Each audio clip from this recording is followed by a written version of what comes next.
It don't matter what I try, I just can't win and I don't know why.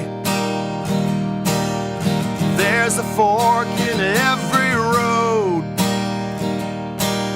I pick the wrong one and then I go. American loser, yes I am, disenfranchised from everything. Well, I fall up and I fall down, an American loser the day I was born. Welcome back, folks. It's a very special edition of American Loser. It's the podcast that puts the spotlight firmly on second place. We're live at a Shared Universe podcast studio for my last time for a little while. I have to go down to Jacksonville. It's not rehab, I swear, okay? But if you move to the state of Florida, you can get the in-state rate for the rehab when you inevitably have to go. So we're just, we're kind of just staying ahead of the curve here if we can. Ming Chen, the boss himself behind the ones and twos. Thank you for joining us here today, sir. I appreciate you. It's a huge honor, of course. I hear you. And the Kahuna's not here today because we didn't invite him, okay? That's what it is, Christian, all right? Get my fucking files to me on time. I'm teasing, man. I'm excited. My father is not here. He decided it'd be more fun to take my sister to the emergency room. She fell on her kneecap today at the Home Depot, and we'll be suing them probably. So that's good, right? Oh, yeah. Carrie's about to have some money. That's exciting, man. But so we still have to do an episode here. We want to do one last really good one before we leave. And I wanted to bring on two returning guests, okay? Two of my favorite guys from the Jersey Shore comedy scene. A lot of the fans have already gotten to know good old Andy Highroller here. Welcome back to the show, brother. Hey, how are you? He's, for those who don't remember, he is Edward Bernays' episode. All right, also Carl Panzram. And, just sexy Bin Laden, guys. He is what he is, all right? I'm trying to figure out where I want my plaque to go on the wall. I'm looking for the right space. And also from our fantastic episode, one of our borderline intellectual episodes too, man. Jack Steiger returning from the land down under. How are you, pal? I'm great. Thank you for being here, man. Now, you're fleeing the country soon too, right? That was a secret that I told you, but... fair enough. Yeah. Hey, dude, sealed affidavits only stay sealed for so long. Yeah. But I'm happy you guys are both here. You two guys, two of my good buddies from the Jersey Shore scene, got to hang out, do open mics together. Angelo Gingerelli was going to be here, but he wanted to maintain hosting open mics. Yeah. Good old Angelo Gingerelli, man. So this is a deep, deep topic that we picked here for this one today, and I'm very excited about it. So... it's going to be a looser one. So for the regular listeners of the show, this is not going to be like, it's still going to be informative, but we're going to go more so conversation-based because I know Andy knows a bunch of shit about this guy. And Jack, of course, you have this ridiculous borderline mentally ill knowledge on this guy, right? No. I mean, I know about magic.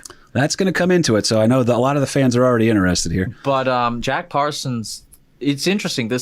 My research for this episode kind of took me to a lot of interesting places that I never really looked at in magical history. When he's saying magic too, folks, it's actual magic with a K, not the gathering card game. Mm-hmm. So I'll make that little distinction right there too. And he did give away the name of the episode, the name of the topic of the episode, if you will. But we're going to start off a little bit backwards here. We're going to try to do a little academic work if we can, and then also kind of get into this. I want you guys to both jump in whenever you have some cool tidbits or something, man, because this guy he's one of those guys where you're reading about him and you go, someone's fucking with us on Wikipedia, man. There's no way that this guy was... Yeah, it doesn't seem like a real story. Yeah, there's no way this dude was jerking off onto stuff to try to bring new beings into life, right? Was he? No. Did I read about it and then try it the other night? No to that also. I had a terrible idea the other day of I want to do a reboot of Fantasia 2000, but it's just Mickey chasing one of his cum socks around the house after it came to life. Yeah. It's going to be that kind of show, folks, okay? So if you're listening in the car with your kids, Sunquist family, thank you so much for sending your album, by the way. We really appreciate that. They sent a copy for me and the Kahuna. I'll get that to him shortly. And I want to say thank you to everybody who was supporting the show. If you gave me an address over on Patreon, we sent you the information out. We sent you some merch. All right, I gave Andy and Jack some stickers too. Ming's got them. So in the men's bathroom all over the Jersey Shore bar scene this summer, you'll be able to see American Loser merch. So I'm excited about that one. And if you like the show, feel free to jump on the Patreon, guys. We're still going to keep the episodes coming out in the regular here. It's my last time in the studio in person. So I'm excited about that. And we're going to be, I was working with Ming earlier. We're still going to have stuff coming down the road here. I'll be recording solo episodes. Me and my fellow jump on StreamYard. Highroller's got some weird stuff we're going to have to tinker around with a little bit, but it's going to be a good time, guys. Jack, what is Jet Propulsion Lab? Jet Propulsion Lab, I think, was the company that Jack Parsons co-founded, and it ended up becoming bought by NASA. Like, it ended up becoming, I think, a lab for NASA. Yeah, so this guy's like on the precursor to NASA, pretty much. Yeah, Jack Parsons is. It's interesting. You guys mentioned like it's like this story doesn't feel real. Like I've talked to you, Andy, about the idea that like things like sometimes it just feels like there's certain things that weren't always around and that they got inserted into the timeline. Ah. Yeah. Like there's something like I don't know. I've heard that mentioned with narwhals. I don't want to blow up your spot. No, I get drunk and talk about narwhals and how they weren't here until about 6 years ago. That's fair. Yeah. The crazy thing for me on this is we went from Wright Brothers to Jet Propulsion Labs in like not a lot of time. We went from like That's barely... what my father was fascinated by. Yeah. He's got a fascination with flight. And it was, so obviously the topic of today, this guy, Jack Parsons, he's growing up.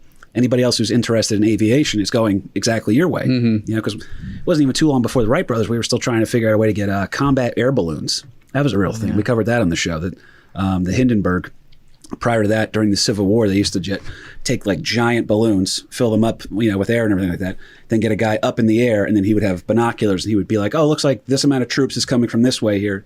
And then you just have to, if you're a troop on the ground, be like, is that giant fucking red thing in the sky? What's that all about, man? I actually have a wrench from the Hindenburg, and it's made of either copper or brass, because no matter how, if you drop that, it will not throw off a spark and therefore ignite things. Yeah. Now, that's pretty cool too, man. We still have to take a trip over there, Ming, one day. Go over to the Hindenburg crash site. It's here in Jersey because it's the center of the universe, folks. Could not find a Jersey connection for this guy because he's pretty much a California kid his whole life, right? Yeah. I wasn't finding too much on him, but he is one of the most influential members of the early rocketry program, especially in America here. He reads like a little bit like something out of a Marvel movie, and in classic loser fashion, he, again, made us reread Wikipedia several times and watch like at least a half a dozen YouTube videos. One of the YouTube videos, I sat there and I was like, all right, I'm going down this conspiracy theory wormhole. Right. Whoops. All right. I don't need to hear about how the great disease is coming and whatnot. He was named after his dad, Marvel. That was his Marvel. birth name. Yep. As a matter of fact, at least in the Marvel films, Tony Stark's father, Howard, is based somewhat on Jack Parsons, at least physically, with Mustache the and mustache all, yeah. and in being like a rocket scientist. Got that Rudolph Valentino mustache going on, kind of a thing. Yeah, and and his name's Marvel. that's also true. Yeah. And a lot like the Wright brothers with Wilbur. My dad's first name is Wilbur. My middle name is Wilbur. So thankfully they didn't give me the first, Wilbur. But And for those who don't know, Andy's also part Hawaiian. Had he been a girl, his name would have been Lili Ukulani. hell yeah. So I only just discovered your middle name's Wilbur. Yeah. My middle name's Wilbur. If My I ever get annoyed with you, My dad's know the first thing I'm name gonna was say. Wilbur, and they made him play the accordion as a kid. Andy's got one of those lives that's a lot like Jack Parsons, where you keep, the more you learn about it, you're like, all right, someone's fucking with me right now. yeah, that'll do, pig. Yeah, exactly. But Jack Parsons was born in L.A. under the name Marvel. Marvel Whiteside Parsons. Yeah, it's a hell of a name. Marvel as well. That's a connection to like the fact that he ended up. Maybe they could have decided because his name's Marvel, they decided to model Tony Stark's father. Possible. Then they start calling him Jack, which is a whole nother weird Well, then thing, they right? called him John before that. John was the first name. He's got a weird and he's a John that switched to Jack. Like me, yeah, I know. It was so weird. Like I was, yeah. There was a little bit of a head trip there, like kind of in my research, and I was talking out loud to somebody about it, and I was talking about how Jack Parsons gets cucked by L. Ron Hubbard of all people. Not to jump ahead, but I'm like saying, yeah, Jack like just essentially allowed his girl to get fucked by L. Ron Hubbard, and I was like saying it aloud, and I was like, fuck. Having flashbacks to failed relationships. We're going full Shutter Island in here today. Yeah, we're telling you a little bit of it's a nice Tarantino vibe, actually. I'm kind of digging it. But real quick, just to give the time frame here. He is born October 2nd, 1914 in Los Angeles, California. Marvel Whiteside Parsons would become Jack to his family later, right? By the way, those who don't know, Jack Steiger is a good stage name, by the way. It's my real, I'm Kevin Patrick Burke. KP Burke's just a nickname, right? But Jack Steiger is a good stage name. His real name, Timothy McVeigh. So he wanted, when he came to America, he realized that had a different meaning. But it's interesting. He becomes known as Jack to his family, a genius to his peers, a Satan worshiper to his critics, and a biological father to me, probably. Parsons would only spend 37 years on this earth, but made impacts on it that are still felt today. Parsons, like we say, born and dies in L.A., just like gangbanger life, you know what I mean? In an explosion in his home laboratory in Pasadena on June 17th, 1952. And his story, just to give you guys a heads up here, it's a weirder episode. LP's not here, so I know that one guy that wants to bang my dad isn't listening. But this story is going to involve rocketry, Aleister Crowley, L. Ron Hubbard, the Nazis, the communists, and of course, the occult. So I'm bringing in a little bit of everybody here. I'm bringing in two of my most interesting friends to talk about this ridiculous nonsense here that's going on with this guy, Jack Parsons, who, by the way, still holds 6 patents. I checked that out today. Oh, interesting. This is like Howard Hughes meets Elon Musk meets Heaven's Gate. Like it's elements of everything. Like the dude was a legit genius, it seems. Absolutely. And in the right place at the right time and calling on deities. Well, they argued that, so there's 2 guys that are known as like the fathers of modern rocketry. One of them is Wernher von Braun. I don't know if you guys know about him. Yeah, I was at his observatory in Alabama this summer. That's correct. That's right. You sent me that after listening to that episode. Yeah. Jack, just real quick, it's okay if you don't know who he is, but did you know who Wernher von Braun was? Yes. Okay. A lot of people don't know that. We did a whole episode on how he was brought over from Operation Paperclip. That essentially he was a member of the SS, the upper echelon of the Nazi party, and then wound up hanging out with Walt Disney and doing Disney space programs and stuff like that. Also, he's the reason that the Apollo missions worked. But he once said, yeah, come on, most of them. He was known as the father of modern rocketry, and a guy that Wernher von Braun would say, who else could be considered the father of modern rocketry? Jack Parsons. So again, you're getting a lot of acclaim. The scientific community's kind of mixed feelings about him still, but young Jack has a very strange childhood. His father was, the family was originally from Massachusetts. They move out to California, and while they're out in California, all of a sudden his dad gets sent back to Massachusetts by his mother after she discovers that his father was seeing a prostitute on the regular. So getting busted with hookers kind of has a negative connotation here, especially for the times. And Jack actually winds up moving in with his mom and his grandparents, and they live on a place called, I think it's Millionaire Row or something like that. Yeah, something real weird about it. It was I think that was the nickname for, because it was just it was a house, it was a street kind of lined by mansions. Yeah, so it's I don't know what the exact name of it was. But it's a nice area in LA. We'll say that much about it. Yeah. And it's kind of goofy because of that, Jack has very few friends as a child, and he's considered rather effeminate, which is funny because later on in his life he takes on this kind of over masculine kind of a thing. Yeah, but he's still getting cucked by. Like, we can get into it later, but one of the most interesting things about him is just how weak he was. Yeah, well, there's times when you sit there and you're like, this guy's an absolute genius, and then you're like, how did this guy not figure this out? Like, he's falling for shit that you, like the street level smarts that we have at this table, we're all guys that work manual labor jobs. We would meet L. Ron Hubbard and be like, I'm not falling for this bullshit. And Jack Parsons, who's a genius, for some reason just falls for it hook, line, and sinker. And it was interesting because he keeps trying to wife up and then have this other lifestyle attached to it. And maybe that was just a thing of the times that the wife was necessary, but it kind of seems like you could have just led a really cool bachelor life and probably had less drama in the background. Imagine. He'd be like the Big Lebowski. Well, there's something weird about that attachment disorder, I would say. I think you're right, too, that the zeitgeist probably was less accommodating because like the whole free love thing wasn't just happening quite yet. And now if it sounds like we're not making a whole lot of sense yet, give us time to unpack this guy because the story doesn't make sense. No, though. The story's bizarre. Jack has very few friends as a child. And part of that's because he's coming. Jack Parsons has very few friends as a child, is what you're trying to say. Correct. We'll put that in the proper parlance. But it's important to notice that part of this is because A, he's a little bit effeminate. Also, he comes from like a rich part of town and everything like that. And then he's real big on books and stuff. So he's always reading. He has a fondness for science and literature. He's reading like a lot of the King Arthur novels and stuff. Like, Highroller, what were you reading as a kid? Oh, man. I read like Kubrick and Alex Rexroth and a bunch of stuff I should not have been reading as a kid.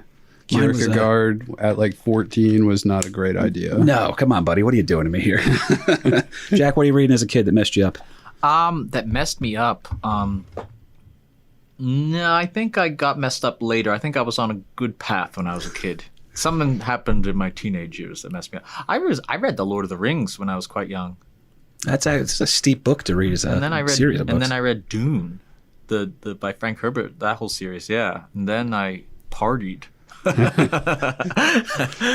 Mine was Calvin and Hobbes, and then I read a lot of Davy Crockett books. I wanted to be Davy Crockett for a long time. So it's weird though. He gets into like literature. He's reading a lot of more advanced stuff, King Arthur stuff, a lot of mythology stuff, which gets him kind of interested in the supernatural. Mm-hmm. Now, one of his only childhood friends is this dude Edward Foreman, who is the only kid that's like standing up for him at school. He makes a regular habit with his buddy Edward of blowing up fireworks in the backyard of the large estate that Jack and his family now lived on. Small experiments with cherry bombs and gunpowder and a disinterest in school, Jack and Ed would seemingly be a better fit for MTV's Jackass than it would be for the early aeronautics program. But as we're going to continue to see, there's not a huge difference between the two of those things in this time period. So they're not doing like the milk challenge or anything like that, but it's definitely... no, they're not eating Tide Pods. They're blowing some shit up. Yeah. It's weird, like what kind of potential did those fellows from Columbine have, when it comes to...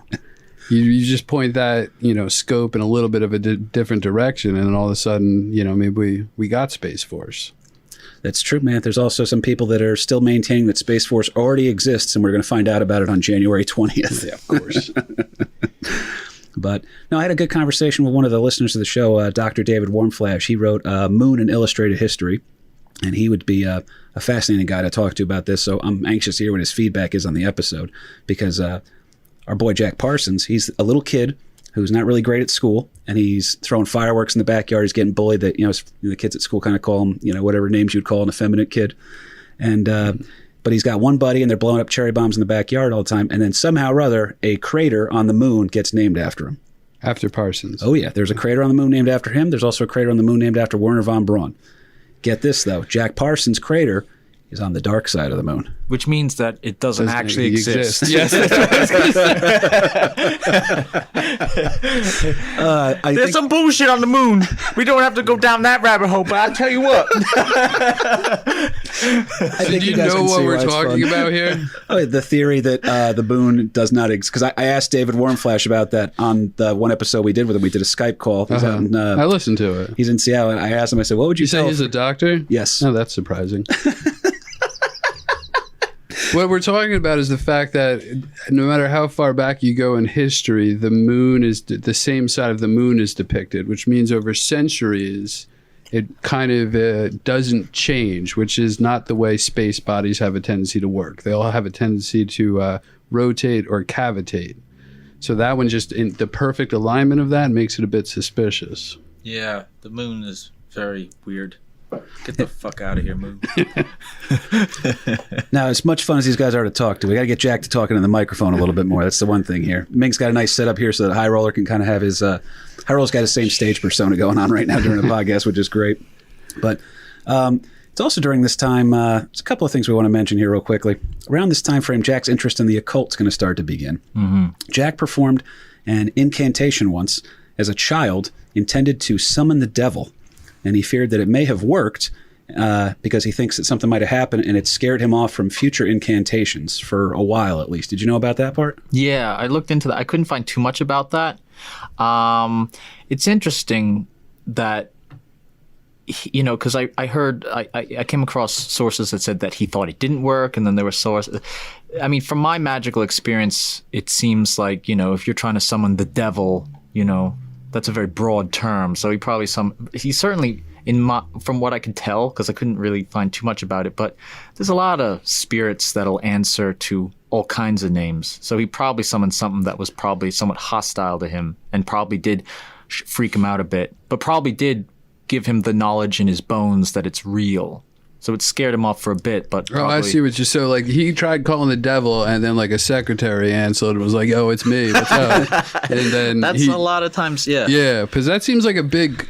When you're going to the guy, if you're starting out in magic or whatever, it seems like a mistake to go for the guy. I'm not going to go and try to open for Louis, but maybe, a lesser, you know what I'm saying? A lesser comic right off the bat. So I feel like that was a mistake. Maybe that was naivete on his part. Yeah, there's Can't go for the big dog. Now, I remember once as a kid having the thought that if I couldn't find something, I was going to tell, I was going to pray to God and tell God, God, help me find this thing. And if he didn't, then I was going to be like, then I'll try Satan next. Yeah. It was a weird twisted thought in my head as a kid. But this is going to lead us into a thing of the occult. Now, a lot of people have a very bizarre understanding of the occult. So, Jack Steiger, it's your time to shine, baby. Ooh. All right. What is the occult for the listeners at home? Well, the word occult actually means hidden, but essentially, like, as people kind of, the connotation of occult is like essentially magic with a K. Basically, just ceremonial magic. And it's a very broad field, obviously. Well, this is something that you brought to my attention because we had a great Lovecraft episode with you, and you broke down a lot of that stuff, and that you actually, on occasion, have been known to, have your dalliances with it, right? Oh yeah, I mean, I that's the main thing. I have effectively retired from stand-up to pursue a career in occult magic, but it's. If I recall, you're the reason Angelo Gingerelli lost all of his hair last year. No, I'm the reason why a certain show got canceled, but in the Asbury scene. But get him, yeah. It was gone before COVID. I just want to point that out. Where's the camera? I want to look at it. These bastards. So where's the separation between like what David Koresh was doing, which doesn't seem like occult stuff? That Solid seems reference. more religious based. And then there's Heaven's Gate. And then there's Manson, and then there's like NXVIM or NXIVM recently. So like, where do you find a distinction in the levels of occultism and like the examples like that? The distinctions, yeah, these are all like cults are an interesting phenomena because you could argue that the cult is itself a spirit. Like a lot of times, like when this, as I said in the beginning of this episode, like looking into this, like there's a line that Jack Parsons is a part of. The magical lineage kind of comes from, like he was a disciple of Crowley via Thelema, which comes from the Golden Dawn, which you can trace that back to John Dee and even further. Like, I'm going to hit you up for some info on good old Aleister in a little bit too, man. So yeah, plenty of time to unpack this guy. But it's hard to say. I mean, the spirit world is a very vast and very populated place, and so a lot of people receive all kinds of transmissions and downloads from various entities, and a lot of them make exclusive claims of that they're the sovereign deity or whatever. A lot of them lie. Most of them lie. Yeah, I think I have a hard time with the distinction, everything from like white girl Instagram bullshit to like actual like cult level stuff. And I think that it's very, there's a lot of crossover, but then at a certain point it becomes real. Yeah. I don't understand what real means. There's a lot of people that actually are convinced too. And we're going to see a lot in this story where it's people that are convinced that something else spoke to them. Yeah. And then there's that true believer thing. So you're right. There could be the guy that lies, but then what if you're the person who is a true believer and your faith is in the right place, but it's based off of this other guy's lie? So that kind of gets to be an interesting dynamic too. And you actually see in this in the story of Jack Parsons, like he is a node that kind of connects a few different belief systems. Like he's connected to L. Ron Hubbard, which we'll get into. Oh yeah, late. I don't know whenever, but and we're going to be extremely complimentary of them for legal reasons. They've lost all power. Like who gives a fuck about them? You sure Tom Cruise is trending again, isn't he? Yeah. He's going to scream, yell at us, come down the hallway. Damn it, we should have shut the door. He's going to come down the hallway, get on his step stool, and yell at us. Yeah. I maintain though, if Scientology gives a man who is 5'6" the power to date, marry, and then have multiple children with a beautiful Australian woman who's about 6 inches taller than him, then praise Xenu, baby. Sign me up. Okay? I got to tell you this, though, and it's going to be hard to hear. Eddie Vedder's only 5'7". I'm taller than Eddie Vedder? Yeah. Oh, man. Yeah. I am the better man. Yeah. Kind of broke my heart in a weird way when I found that out. That just tripped me out, man. I should have looked up Jack Parsons' height, actually. That would have been good to know on this one. But that question you have about like cults and like the degree of I guess like authenticity, like you actually see like a new cult form off like that branches off of Crowley's Thelema, via L. Ron Hubbard and Scientology. You actually see that, and it's a very different belief system, but it has a lot of the same spiritual DNA that Thelema has. It's kind of an offspring of Thelema. Yeah, I mean, I think I have a decent grasp on it, but just as far as it goes from like a layman or listener perspective on like occultism, I think it might be good to kind of like, this is to define Aleister Crowley as kind of high level stuff, especially for the time.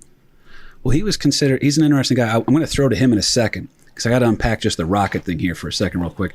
And now, as Jack grew up, a change of schools had to be in place for him because he was struggling academically, like terribly. He was a terrible, awful student. Almost everybody on American Loser is a terrible student, then goes on to do something miraculous. So that should tell you something about the school system. But, I was not great in school. Now I host a podcast with my dad. So anything's possible, kids. All right. But Jack grows up. He winds up going into a change of school. They put him into this different one that's kind of got a different, more progressive, liberal kind of attitude towards academics. And the kid flourishes. He's actually the editor of the school newspaper all of a sudden. He's doing good stuff. The traditional approach was not working for him, though. But now he's finally showcasing all these intellectual qualities. People are starting to figure out this kid's got a brain to him. And his obsession with rockets is also going to continue.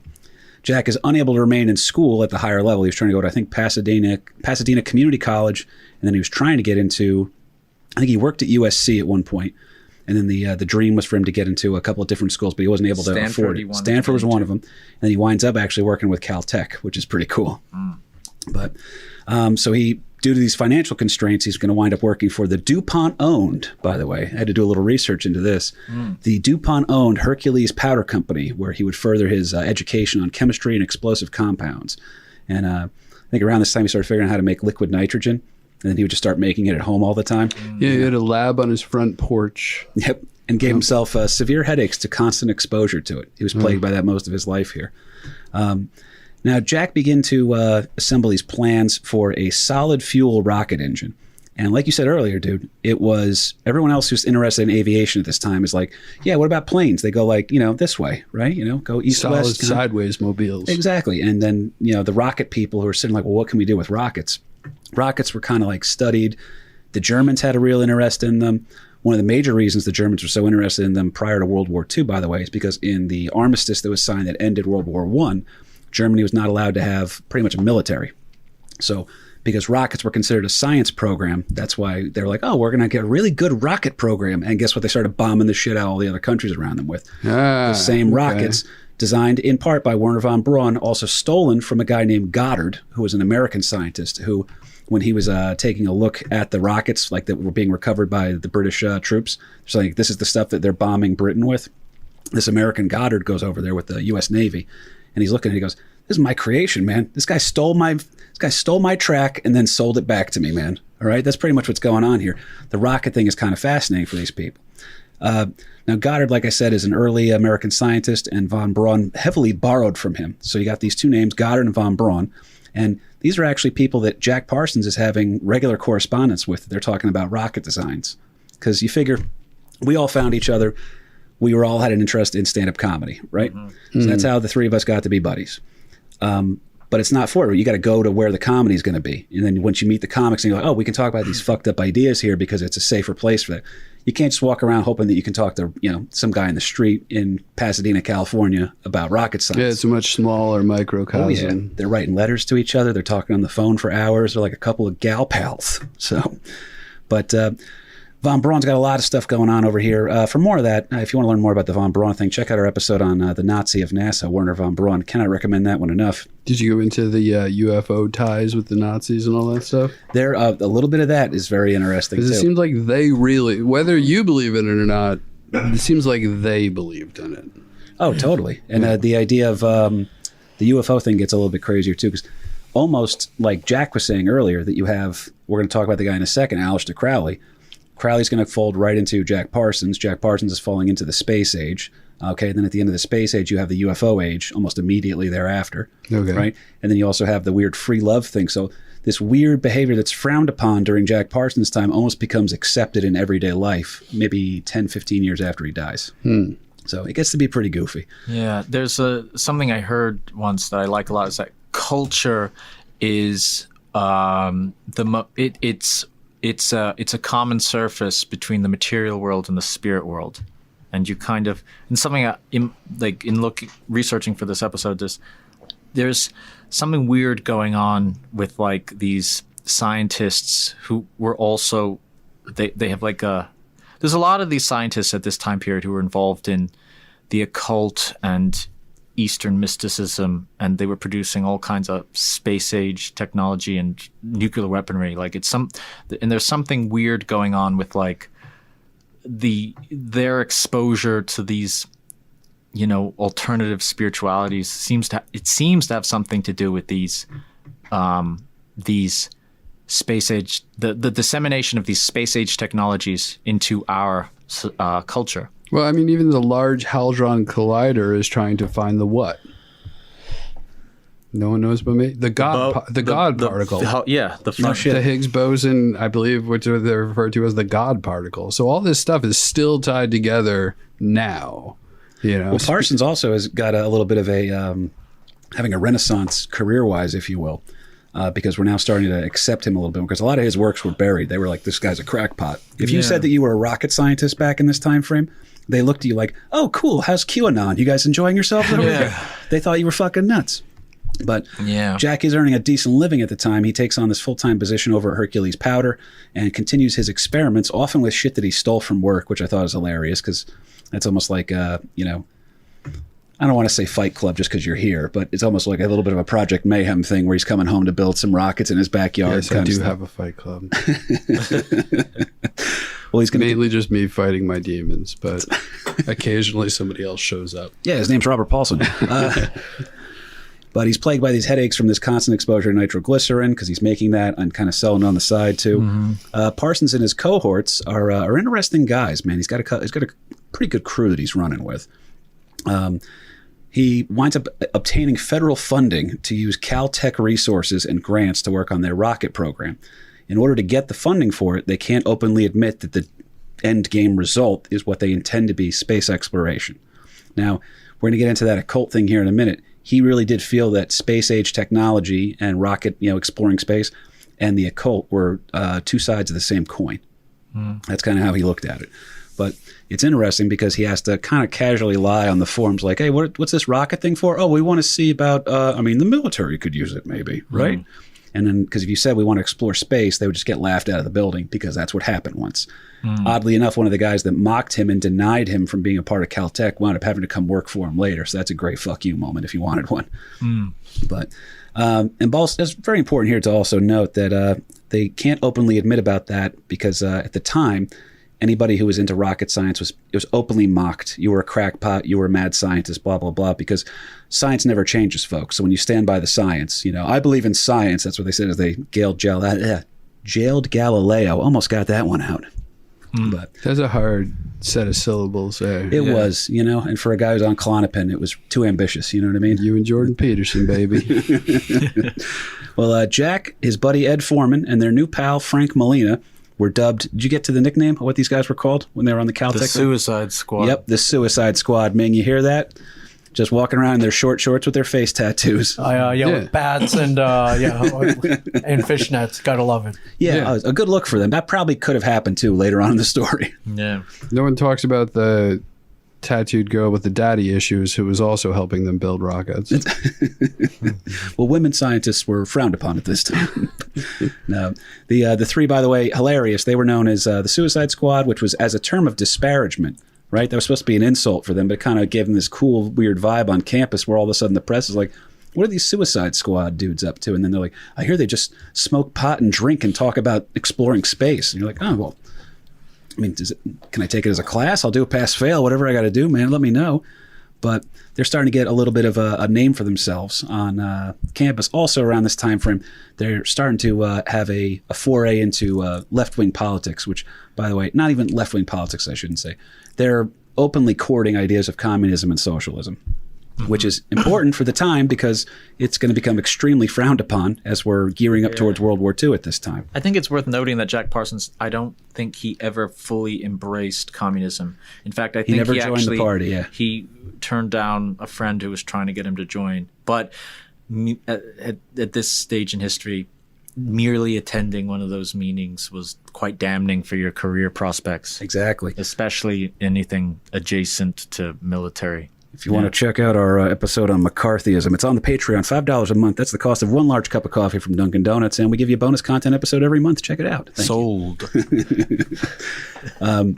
No, you're correct. Jack never formally joins the American Communist Party, but he does become a member of the ACLU, which I thought was interesting. Jack would meet his future wife, Helena, around this time. Helena and Jack would have a troubled relationship because Jack would tend to spend most of his money funding the research for the boys over at the Suicide Squad, making rockets and even producing liquid nitrogen at home in his laboratory. Don't come out on the front porch, honey, I'm making explosives. His need for the money led him to constantly also having to ask for loans from his own in-laws, and at one time he hocked his wife's engagement ring in order to try to pay for some shit for rockets. So a little bit of a stressed marriage, I'll say that much.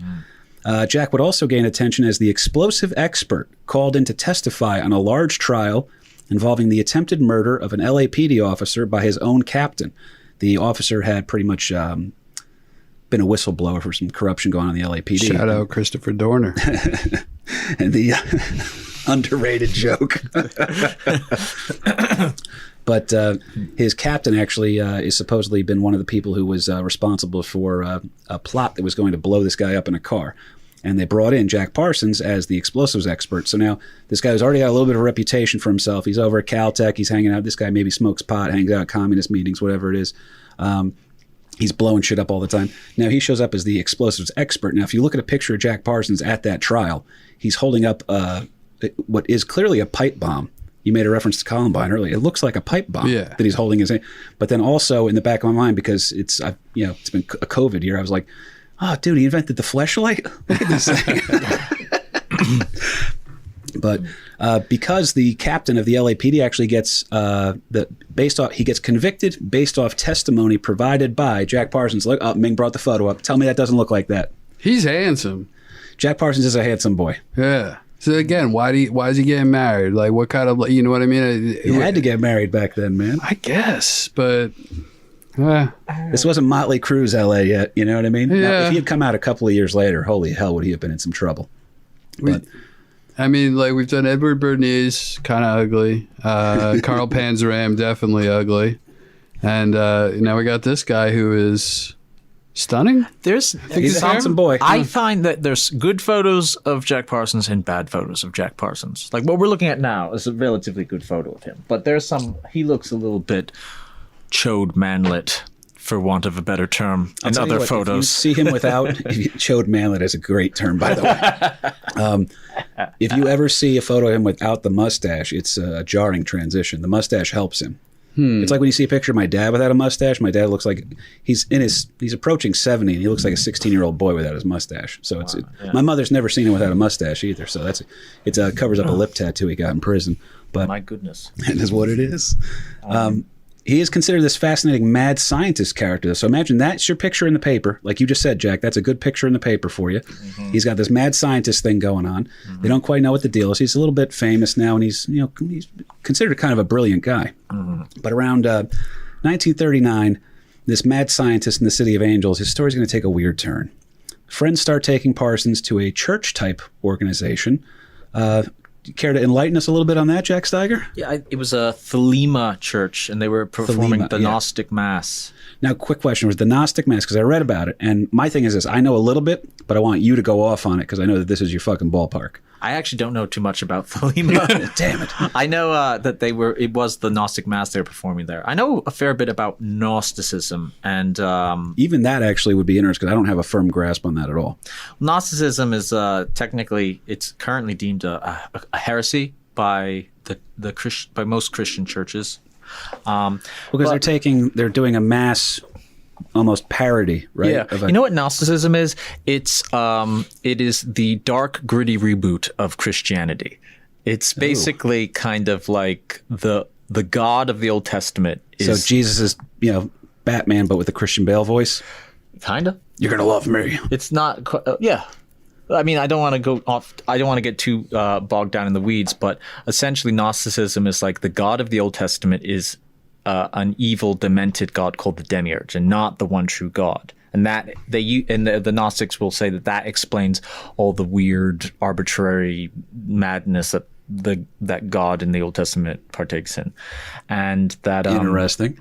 Jesus is this emissary from the one true God, trying to save all of us who are kind of fragments of the eternal true God, and we're trying to rejoin the one true God.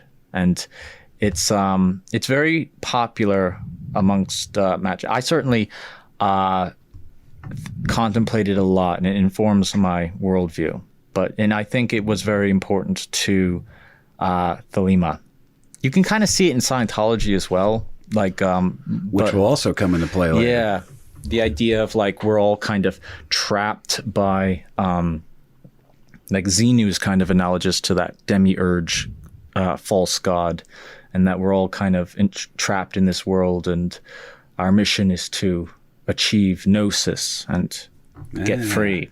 Yeah, that's why it's very popular with magicians, because it's all about kind of using spirituality to liberate yourself. I'm going to throw you another one real quick. You ready, bud? You're doing great, by the way. Okay. You need a drink yet or what? No, I don't think I'll drink. We'll figure you out. I'll tell you what. So here's what the next thing I'm going to set you up for then. You said to magicians. Now, for me as a kid, I hear magicians. I hear Siegfried and Roy. Yes. Right? Amazing Jonathan. This podcast is over. But that's what I grew up with. That's my conventional understanding of a magician. So if you want to explain to the listeners at home what kind of magicians we're about to be talking about, what kind of magic with the K, as you emphasized earlier, are we about to be talking about? Because your boy Aleister's about to come into the story. Yeah. So basically magic, it's hard to define, I guess, but basically it's, I guess I would call it practical spirituality. So it's like using spirituality to achieve certain ends. Like, because a lot of times with like, you know, religion is a form of spirituality, but it's somewhat passive in a lot of cases. It's, magic is sort of, I guess, magic with a K at least is sort of jailbroken spirituality. Right? Interesting. Maybe that's one way of looking at it. Well, Is it that, like, because a lot of people say like what we know as yoga is actually street yoga, but the real yoga was like more transcendental. So is that like a apt comparison, you think? Possibly. I mean, there's different magical traditions, and like with yoga might actually be like a legitimate, like a good example is sort of like the distinction between voodoo and hoodoo. I know these are silly But words. no, these are great terms, actually, because you're going to help explain some other way. I don't know the actual answer to what you're about to say, so I'm fascinated. Please. Well, voodoo is an actual religion. That is a religion that it originally comes from Africa, but it got intertwined with American culture. But it's an actual religion, and you can't actually do voodoo and do anything else. It is a magical tradition, but it's a religion, and it requires you to follow certain rules and propitiate certain entities and do certain techniques. Hoodoo is sort of, it's more like street yoga. Mm-hmm. You can actually, hoodoo is sort of like the jailbroken techniques of voodoo. Like you can use down voodoo. You'll see people doing, and tell me if I'm right here. I want to know. I didn't mean to interrupt you, but you'll see down south sometimes that there's people that have, especially in like areas like New Orleans and stuff like that, and then certain parts like the Florida Panhandle, Mobile, Alabama a little bit too. There's people down there that are Christians who have a little Santeria to them, kind of a thing. So is that where you're able to mix those ideologies? Is that more of the hoodoo thing? Well, yeah. I mean, frankly, I do quite a bit of, I would consider it like folk Catholicism in a lot of ways. Like I'll appeal to saints. Like that's, as far as I'm concerned, good magic. Like, and so... that hierarchy is kind of fascinating. Of the saints to God. For a different thing. Yeah, it's and interesting. the Greeks had a different god for everything too, which is always good. I grew up reading a lot of Greek mythology as a kid. Yes. That's what I always try to liken it to, so I have a base understanding. It's all very, but we'll probably get into like the kind of idea of like hierarchies, but there's all kinds of different, like it all seems to be kind of true. I mean, we can go on and on about this, but it's like Greek mythology and voodoo are simultaneously two avenues for magical praxis. Like I've used stuff from Greek mythology as well as from hoodoo traditions, as well as Christian traditions. Like it's very weird that these belief systems, while outwardly seem very contradictory and are contradictory, they're interoperable. It's kind of weird.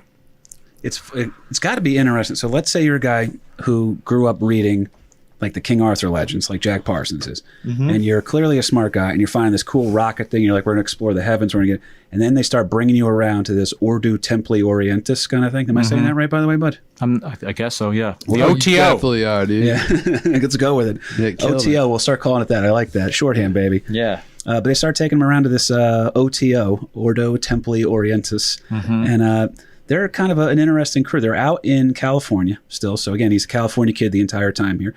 And they are practicing these Gnostic masses, which, like you said earlier, is kind of like a not a send-up, not like a slapstick airplane version of anything, you know what I mean? But definitely not going to be something that the Catholic Church is thrilled about, right? They're not. It's a little bit of a differentiation there, but it's going to appeal to a guy who's a mad scientist with a love of kind of folklore and literature like Jack Parsons.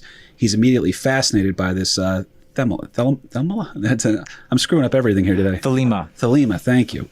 And they're listening to the teachings of a guy who is known as the most wicked man on earth, the beast incarnate, right? Yeah. Aleister Crowley.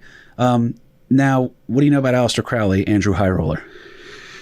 Oh, man. Well, Black Sabbath wrote a song about him. Mr. Crowley. Yeah. And he seems to be like, I think there's an interesting thing in all these types where, Koresh and a few people I mentioned earlier, where it's like there's some and it's something that I've kind of studied just with for comedy's sake, because if you can get people to do Jonestown stuff, right? Oh yeah. Or Heaven's Gate stuff, right? If you can get 700 people to kill themselves, then I should be able to get 40 people to a comedy show. So I've paid attention to what these guys do. Mm-hmm.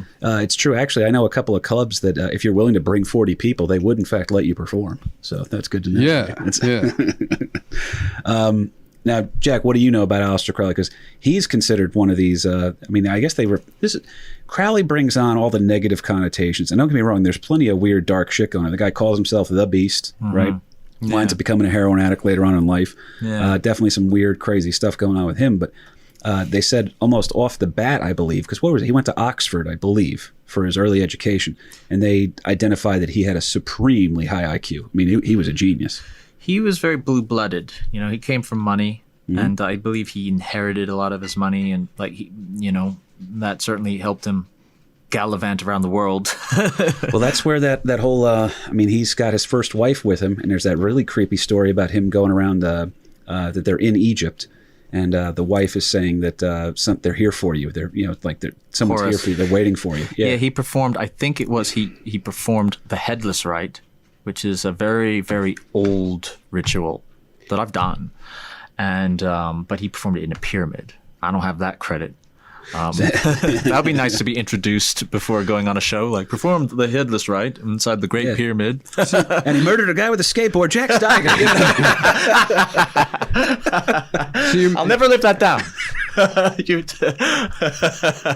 Go ahead, Highroller. I'm So sorry. you're making it sound like Aleister Crowley had a bit of Donald Trump nepotism to his career. Like he was handed a lot, and then he was able to do a arguably okay amount with what he was handed. I might just be play hating.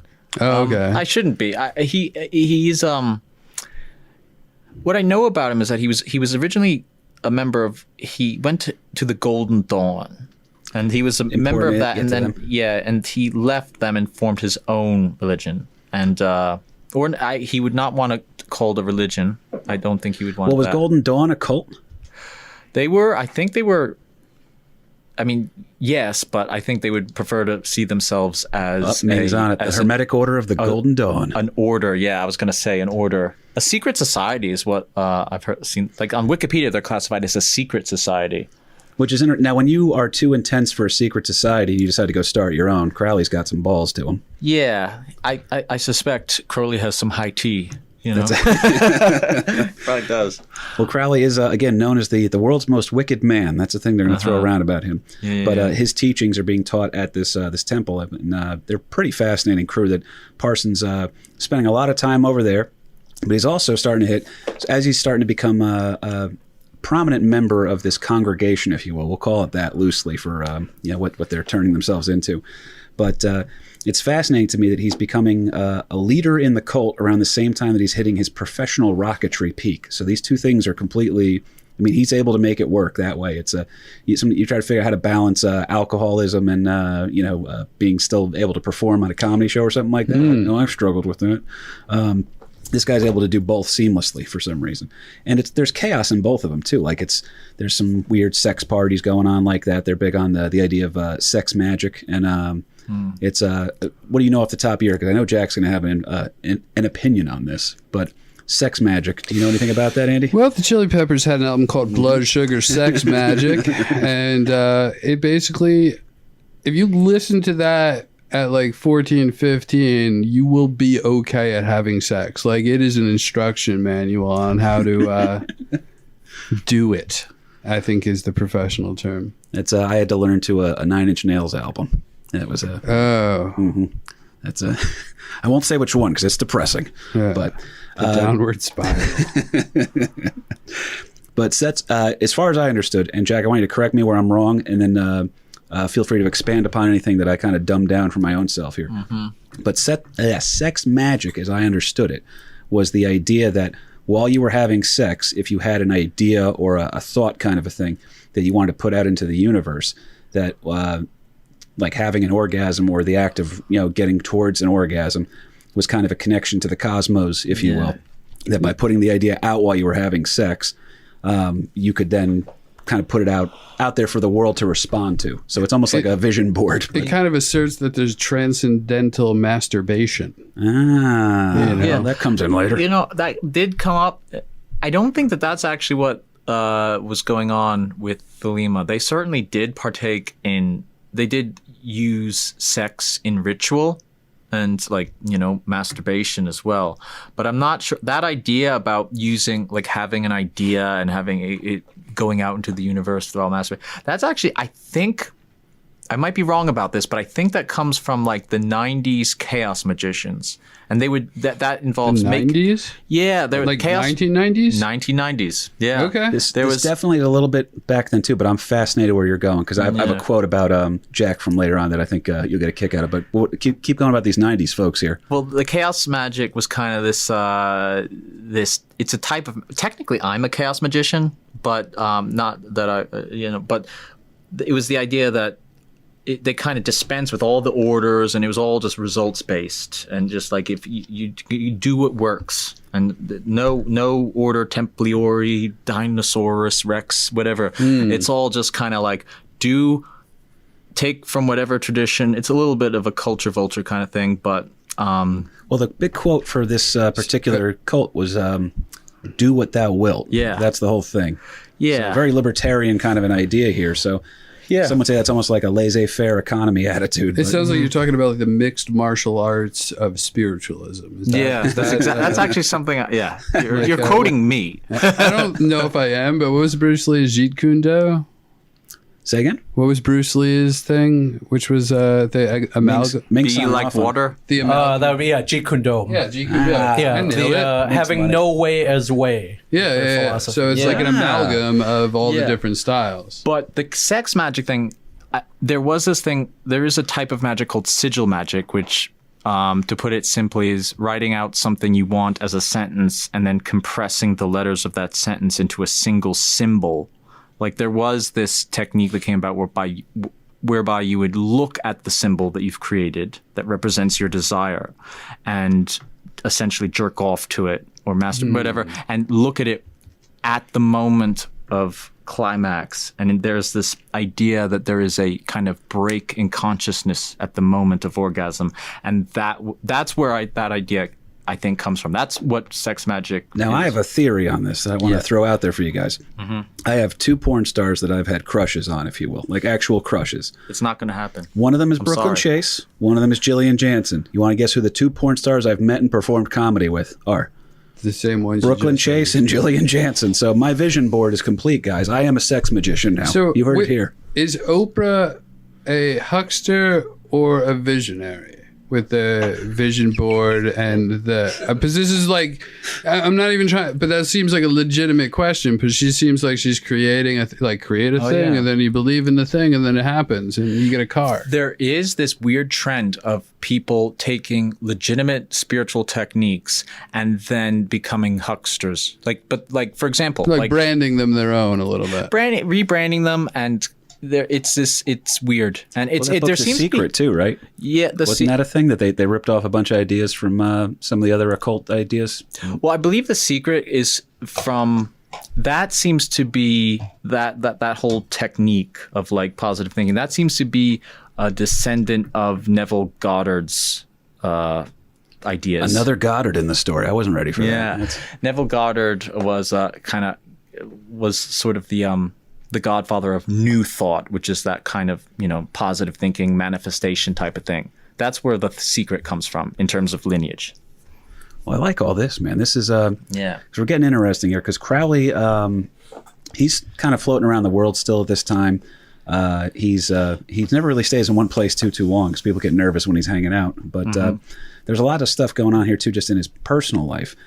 For Jack Parsons around this time, his work on a thing known as jet propulsion, which is going to be eventually becomes extremely important. That's probably some of the patents that he still holds. His jet propulsion ideas started to get noticed because he's got this cool little factory kind of play toy thing going on in his little Caltech. It's almost like Ghostbusters where it's like Bill Murray fucking around with a bunch of stuff. It's the boring project, Well, he's got a fun project going on. You're right. But isn't Elon Musk's thing, like all his side projects, the Boring Project, isn't that his company?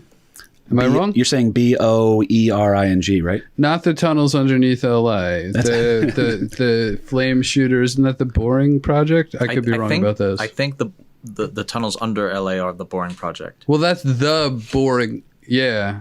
I might be wrong about this. We'll see. I mean, I'm going to Google later. I mean, I got you guys both a flamethrower for Christmas, so there's that. Hell yeah. That'll do, pig. Yeah. Once more, I shall say that before this night is through. Well, it's interesting, though, because you know who's starting to notice this weird jet propulsion thing and all the other stuff? You guys are blowing up a lot of shit over here in your lab. The U.S. military is curious about this. Hey, guys, there's this little weird dude with a mustache over in Germany right now. We're getting a little bit nervous about him. So how would you guys like to make a little bit of money, on the side here? And, well, you guys can't get drafted as long as you keep churning out cool projects for us to try to use this idea of rockets and jet propulsion into maybe being able to kill the Nazis. So what do you say, buddy? And Jack Parsons is like, oh, of course, we hate the Nazis because, he's very left-leaning, kind of a socialist kind of a dude. So they thought it was like a moral obligation. And also, it paid well. A little bit of the New Jersey connection that you look for. The biggest chapters of the Nazi Party in America were in Northwest New Jersey. A very weird time for you to bring that up, too, because the episode that I'm waiting on Kahuna to send me is about Camp Siegfried, which I shit you not was a Nazi youth summer camp on Long Island that used to have like up to 40,000 people attending like German Day events where they would also be like, oh, and by the way, Hail Hitler, right? I mean, you can get a lot of people anywhere if you got good pretzels, Pretzels, beer, and German girls. It's not hard. I've searched German girls on the internet before. But becoming a leader in this cult around the same time that he's now hitting his absolute like pinnacle of rocketry expertise, if you will. It's pretty wild. He's got all this stuff going on here, but there's also some there's other weird, interesting things here. We talked about sex magic a little bit earlier, and the idea of this kind of open relationship thing that they're doing over at we'll call them a cult, just for the ease of the listeners here. One of the things that's completely allowed in this cult is open relationships. So Jack's showing up there. He's a pretty good-looking guy, right? He's kind of a brilliant dude. He's showing up. He's like, yeah, don't you love this, honey? Isn't this a great cult? We can just fuck anybody we want. And his wife's like, I'm not really all about this. And his wife winds up leaving him. Who sticks around, stays behind? His wife's sister, who Jack also starts banging. Her name is Sarah. Okay, she's going to come into the story a little bit later on here, too. But there's open relationships. Jack's banging anything I've never that moves. known an honest Sarah. There's one that listens to this show. But I'll say this. Parsons' work on the jet propulsion thing, it's weird that we're talking about the two sides of the same coin thing.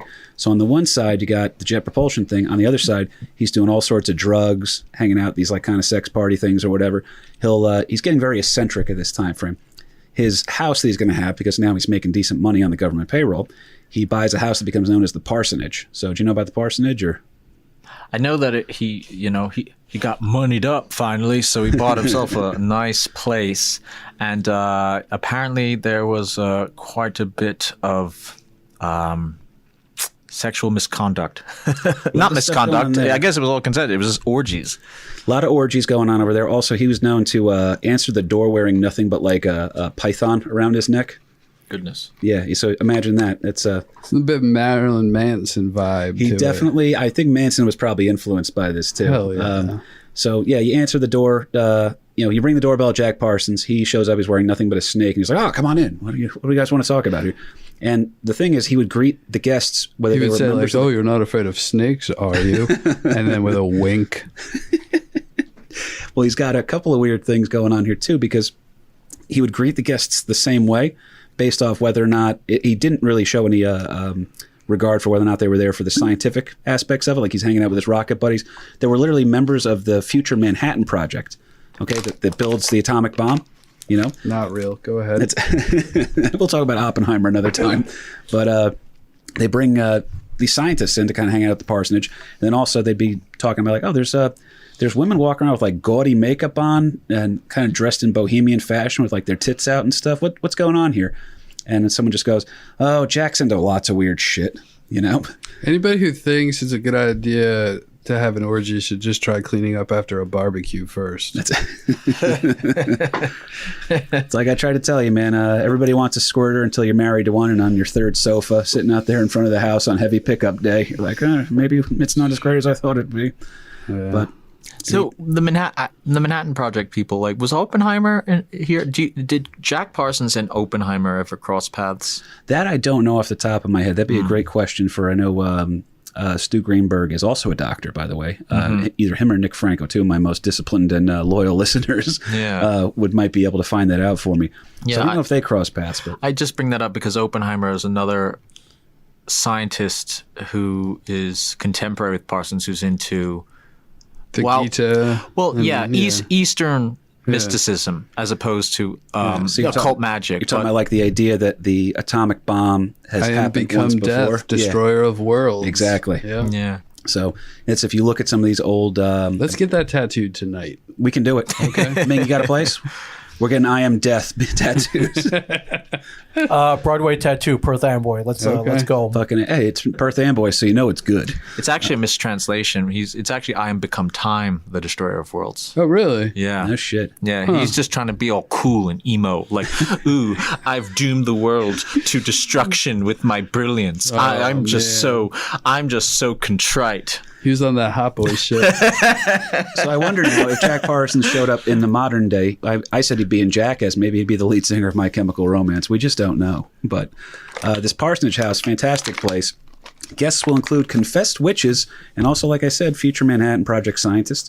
One of the interesting quotes I wanted to mention on here was they were talking about Jack is almost going to break off the same way that Aleister Crowley breaks off from, starts his own kind of a thing. Jack is a curious guy where he's almost going to do anything as long as it gets a result, right? So a quote about him was, and this is written to Aleister Crowley about Jack Parsons. Our own Jack is enamored of witchcraft, the Humfort, Houmfort. Does that mean anything to you, Jack? Say it again. Humfort, Houmfort. Not offhand, no. So he's enamored with witchcraft and voodoo. From the start, he always wanted to evoke something, no matter what it was. I am inclined to think so long as it got a result. He would summon banshees, spirits, demons, whatever rituals he could think of. Yeah. They start getting into this weird thing, because this was very amusing to me. The guy who's going to be his bestest buddy in the whole wide world, okay? Yeah. The Zapsik to Jack Parsons' Ming Chen is about to show up here, guys. A dude's going to show up over at the parsonage house, and he's going to be speaking a lot about these weird kind of science fiction ideas and a lot of the philosophies and everything. And this guy's name is L. Ron Hubbard. And for legal purposes, he's just an author. Right. And a boat entrepreneur. Yes. He had a boat company. He did. He starts that boat company in a very interesting way that ties in with this episode. Yeah. Goodness What's the most disparaging term for occultism or magic with a K that, like, like if you hear the term, oh, you're a conspiracy theorist, like I find that a bit derogatory, or like maybe like tinfoil hat, I find derogatory. You're one of those tinfoil hat people. What's the derogatory term for people in the occult community?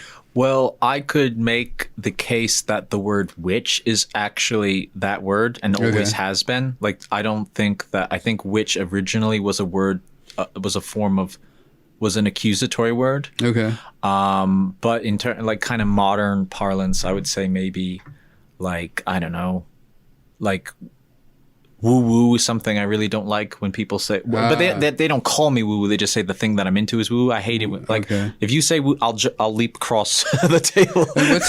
What's the Australian word for white trash again? Bogan. Yeah. Bogan. Yeah, That's straight up gold. I love it. Yeah. Well, there's a lot of fun things going on over this parsonage house too. So he's got the prostitutes hanging out. They're doing the sex cult thing. It's going to attract some interesting people. Now, by the way, also this I thought was worth noting as well. At the rocket testing sites for this jet propulsion stuff they're working on, they're shooting all sorts of crazy stuff up in there. They're blowing up, shit left and right. Him and his buddy would typically, like, he would bring a gun with him out into the desert, and if they saw jackrabbits, they would just drop them out of nowhere. Like, he loved shooting guns the whole time. So he would also typically be high on a mixture of, if not limited to, mescaline, heroin, marijuana, cocaine, amphetamines. I think they were into, and then he would, I believe, drank quite a bit too. So his health is going to kind of start to decline here, because that's what takes out Crowley in the very end. Is that he was just such a terrible heroin addict that led to his downfall, right? I don't think it's what killed him, but I think it's what it definitely hindered him. Yeah, no, he got involved in a little bit of the sleepy drugs, There's also this thing with Crowley's eyes. If you look at pictures of him, he's very intimidating to look at. But then there's one He was picture. actually on Klonopin? Yeah, Klonopin and Topo Chicos. So, but no, there's that one picture of Crowley where he's got menacing eyes the same way Rasputin has menacing eyes. Yeah. Where if you're watching a documentary late at night and they start zooming in on Rasputin's eyes, you just get a little bit uncomfortable. Yeah. Let's just push pause. Do you not about Rasputin's eyes, but do you know that Rasputin's genitalia is supposedly preserved, and just because of its immensity? Big dick energy. Maybe that's really but what like it is. they apparently who's that in Russia? Lenin's body you can go and see. Yes, Lenin's body is buried. Who's the guy in the glass tomb? That's Lenin, I believe. Oh, okay, so it's not. Yeah. So Rasputin's penis is so historically remarkable that it is somewhere viewable somewhere. I thought you were gonna. Yeah. Ming just brought up a picture. It is Lenin lying in state. I thought it was Rasputin's penis for a second, but the facial hair is what gives it away. That is Rasputin's penis.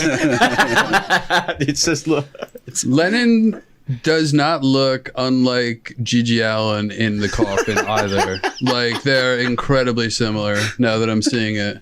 Oh, your kids love them both. Yeah.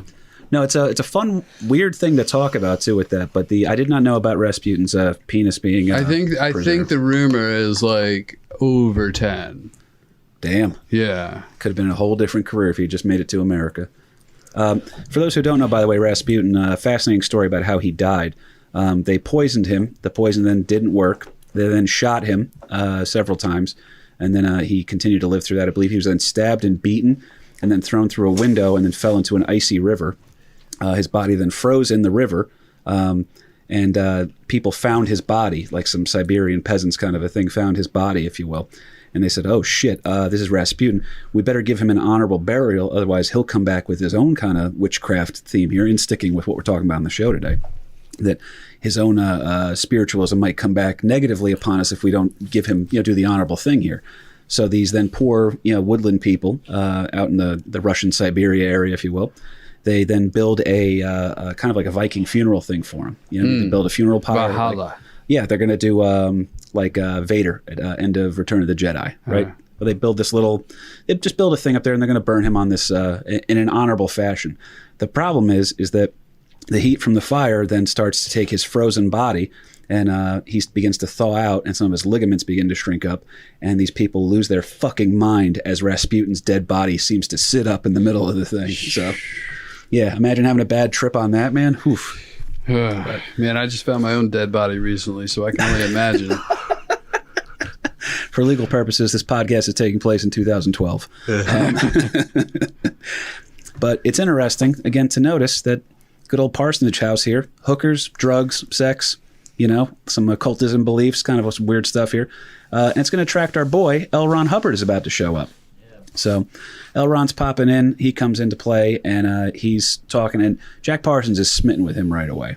Really, he is. He's blown away by him. He goes, finally, this guy's great. Meanwhile, other people in the occult, they're like, Parsons is kind of fallen for this guy, but this guy seems like he's full. This guy has a used car salesman vibe to him. Let's also press pause, and just for a moment, because it seems like we've been talking about Jack Parsons for a little bit, but he's only 33, 34 at this time, as far as I know. At most, yeah. I think it's 37 or 38 that he winds up dying at. Yeah, he died at 37. So, like, everything that we've said now happened in a very short amount of time. I'm 33 right now, too, just for... so this is probably... I could be duped into some stuff, but I got a little bit of street smarts to me, Oh, yeah. That's why Wayne, I'm here. New Jersey. What's up? Good old Wayne, New Jersey, man. But it's next to Garth, New Jersey. I'm sorry.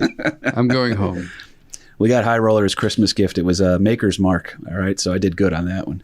But it's they're summoning these weird things here, and the guy that is going to kind of just take this up to the next level for Parsons is L. Ron Hubbard. He's like, oh yeah, we could be summoning all sorts of cool shit around here, man. And he takes advantage of Parsons. You said naivete earlier. I'll borrow that term. The Parsons is such a true believer in this thing that, and he's all about like, oh, sometimes I summon a thing that works. Maybe I summoned the devil when I was 8. I'm not quite sure. There was rumors that one time there was a screaming banshees up against the window or something like that terrified some of the people in the house that they've like had PTSD about it the rest of their lives. I mean, there's a lot of weird ass stories that went on at this parsonage house. But Hubbard's showing up, plays right into everything with Parsons, and people actually have to write letters to Aleister Crowley saying, hey, Parsons was clearly the most important guy here. He's actually the leader of the cult in California now at this time. And Crowley was like, it was like my hand-picked successor, if you will, kind of a deal. This guy's going to be the thing that takes us up to the next level. Unfortunately, he's now falling under the guise, if you will, or the nonsense that's being put in his ear by L. Ron Hubbard. And people are even saying, L. Ron's kind of a fraud here. Let's get rid of this guy. It's going to happen throughout his entire life. But a cool thing that I read about L. Ron Hubbard was that they said that he had he also had those calming eyes like we were talking about, where it was almost like he was a Western sheriff or something. Like he had a stern demeanor, like he demanded respect the way that he carried himself. Like a Russian judge, stern but fair. Well, you know who's going to become enamored with him, L. Ron Hubbard, is both Jack Parsons. He's going to be really into this guy too, because they're like, oh, we can do all these cool, weird sex magic things, which Jack mentioned earlier, includes them jerking off onto tablets, right? Holy tablets and trying iPads. to yeah, but it's pretty much this one right here. Okay. I don't think they weren't doing specifically that, but there was, yeah. Well, they wanted to summon a thing. There was a goddess they were trying to summon to Earth in the theory that a scarlet woman would appear that would then allow them to give birth to a moon child. Does any of that mean anything to you? Yeah, what they were, but she was, it was called the Babylon working. There it is. Thank you. Okay. Yeah, that's what they were trying to do to conjure or summon the Scarlet Woman, and it's a bit unclear as to how exactly they would bring about the offspring that would kind of usher in this new age. Part of it was an immaculate conception, like that if you put the jizz on the tablet, kind of, that's what I was reading earlier about it, that by jerking off onto the tablet or whatever, that they would hope that would be like an offering of some sort. I think that they needed to summon, like they needed to conjure an elemental, which does, in Jack Parsons' mind, that does get fulfilled with Marjorie Cameron. True, yeah. Yeah.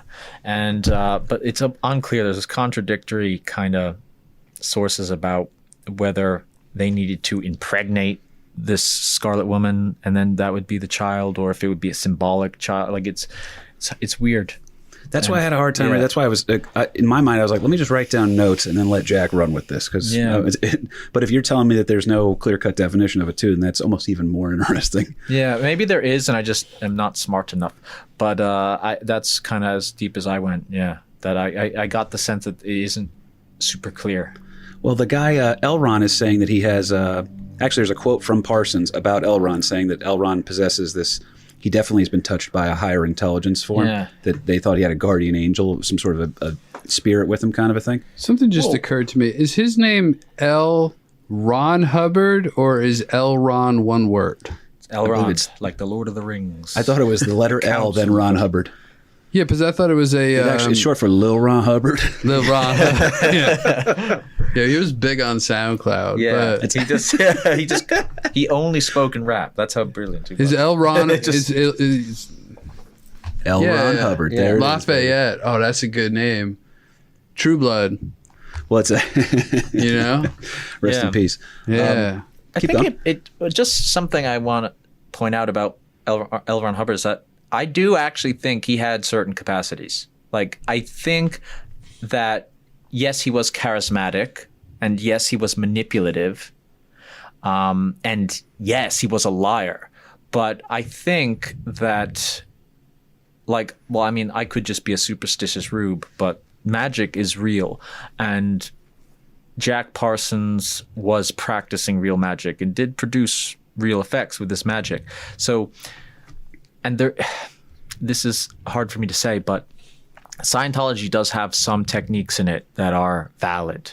And yeah, I think the church is insanely corrupt, but That's how a lot of people feel about most religions too, which I Yeah. think is interesting. Yeah. How long before we can cash in, being KP can cash in on what you do? That's the important question. And here. what I do? Yeah, we'll see. I'm waiting for the right moment. I suspect that Elron... I didn't mean to leave you out of that, Ming. We're all going to be demonically Yeah. famous. he definitely had some kind of power and was probably clairvoyant to some extent.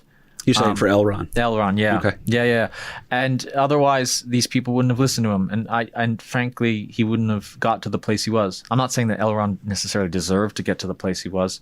You heard it here, guys. Elron, great guy, according to Jack Steiger. I mean, there's probably some legitimate... There probably is some justification for the aura that he seems to have. Like, it probably You is said real. something interesting to me one time too, that it's also about meeting famous people, because you and I were in front of the Count Basie Theater when we were seeing Mark Maron. Oh, yeah. And we bumped into each other online there. And then Mark Maron popped out and was just looking up and down the line. Online. Yeah. In a line. In Yeah. line. Yeah. I got you. Back in the day, right? But yeah, so Mark Maron then pops outside a side door of the theater, looking at everybody standing online about to come see him. And it was weird because you have a facial recognition thing from a person you haven't met before because you've seen them on television and whatnot. And so it immediately clicks for you. And Jack, in his classic, poetic way, just goes, there's always some sort of a glow about them, isn't there?